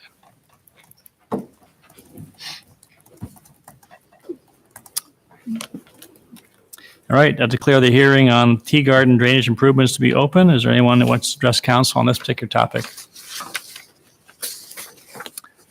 Seeing none, close public hearing and entertain a motion accepting bids, report of bids. Report of bids, we're delaying it. We're just accepting the bids. Move to accept the bids. Second. Okay. Discussion? Those in favor say aye. Aye. Move to continue the public hearing to the May 14th. Second. Those in favor say aye. Aye. Opposed, same sign. Motion carried. Okay, thank you. Item 45, hearing on public 2018-19 Collector Street pavement improvements, Hickory Drive. Declare that public hearing to be open. Is there anyone who wants to address council on this topic? Seeing none, declare the hearing closed and entertain a resolution or a motion on resolution approving final plan specifications and awarding contract to Manassas Incorporated in the amount of $1,222,195.85. So moved. Second. Roll call. Aye. Aye. Aye. Aye. Aye. Aye. Okay, item 46, declare a public hearing on the 2014-15 stormwater facility rehab, Somerset subdivision pond improvements to be open. Anyone want to address council on this? Seeing none, declare the public hearing closed. Entertain a motion rejecting all bids and directing staff to rebid at a later date. So moved. Second. Those in favor say aye. Aye. Opposed? Motion carried. To declare the public hearing on Steam Turbine Number 7 parts procurement to be open. Is there anyone who wants to address council on this topic? Seeing none, declare public hearing closed. Entertain a motion accepting report of bids and delaying award of contract. So moved. Second. All right, those in favor say aye. Aye. Opposed? Motion carried. Ordinances, second passage of ordinance amending Chapter 14 of the Ames Municipal Code to eliminate the investigative function of the Human Relations Commission. Move on second. Second. All right, roll call. Aye. Aye. Aye. Aye. Aye. Aye. And item 49, third passage and adoption of ordinance number 4384 to allow properties to increase their number of occupants by completing the code requirements to make room with a legally existing egress window, a code compliant bedroom. Move on third. Second. Roll call. Aye. Aye. Nay. Aye. Aye. Okay, disposition of communications of council. We have one item, which is a referral request for cornbread sign on former depot building. I move we put this on a future agenda. May 14th is our next meeting, I guess. Okay, is there a second? Second. Okay. Those in favor say aye. Aye. Opposed? Abstain due to conflict of interest. Okay, we got a 4-1-1. Motion passes. Okay, council comments. Gloria, start with you tonight. I don't think I have any tonight. Okay. David? Yes, I'd like to follow up on public forum speaker, Mr. Smith. Recall that he observed that he has sort of a hardship in having to move his car because he doesn't drive it enough. And I think it's a little perverse that our rules require people to drive cars more than they want to. So I would like to ask for a staff memo regarding a possible mechanism to provide relief in the situation. He suggested either a week without moving the car or another method to identify cars as legitimate, or alternatively, a history of attempts like this that have failed and why they failed. Second. Is there a second? I'm wondering if he's had a conversation with his neighbors since these tickets are only given on a complaint basis.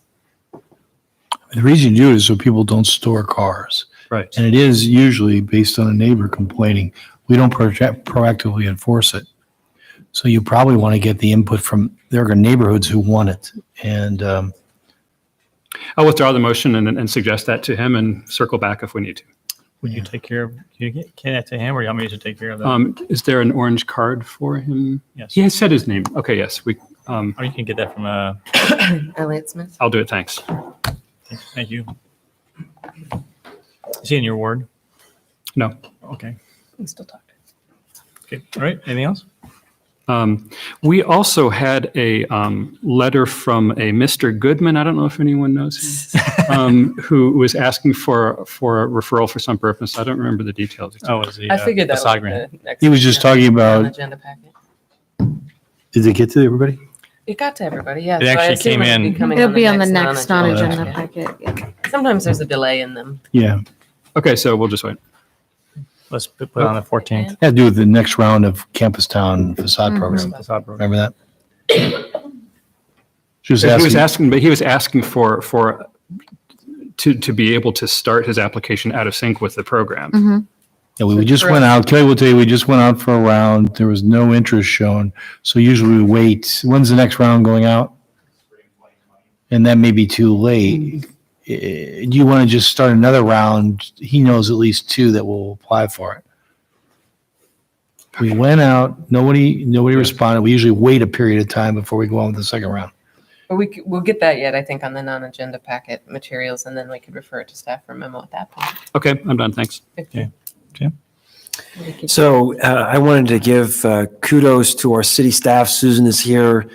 The Eco Fair was a tremendous success, and lots of staff time, lots of volunteers made this a terrific event. So thank you, Susan. And if you could pass on to the myriad, I don't know how you do this, but if you could pass on at least to the leadership team for the Eco Fair, convey our appreciation for the hard work. I think our community was really well served by that event.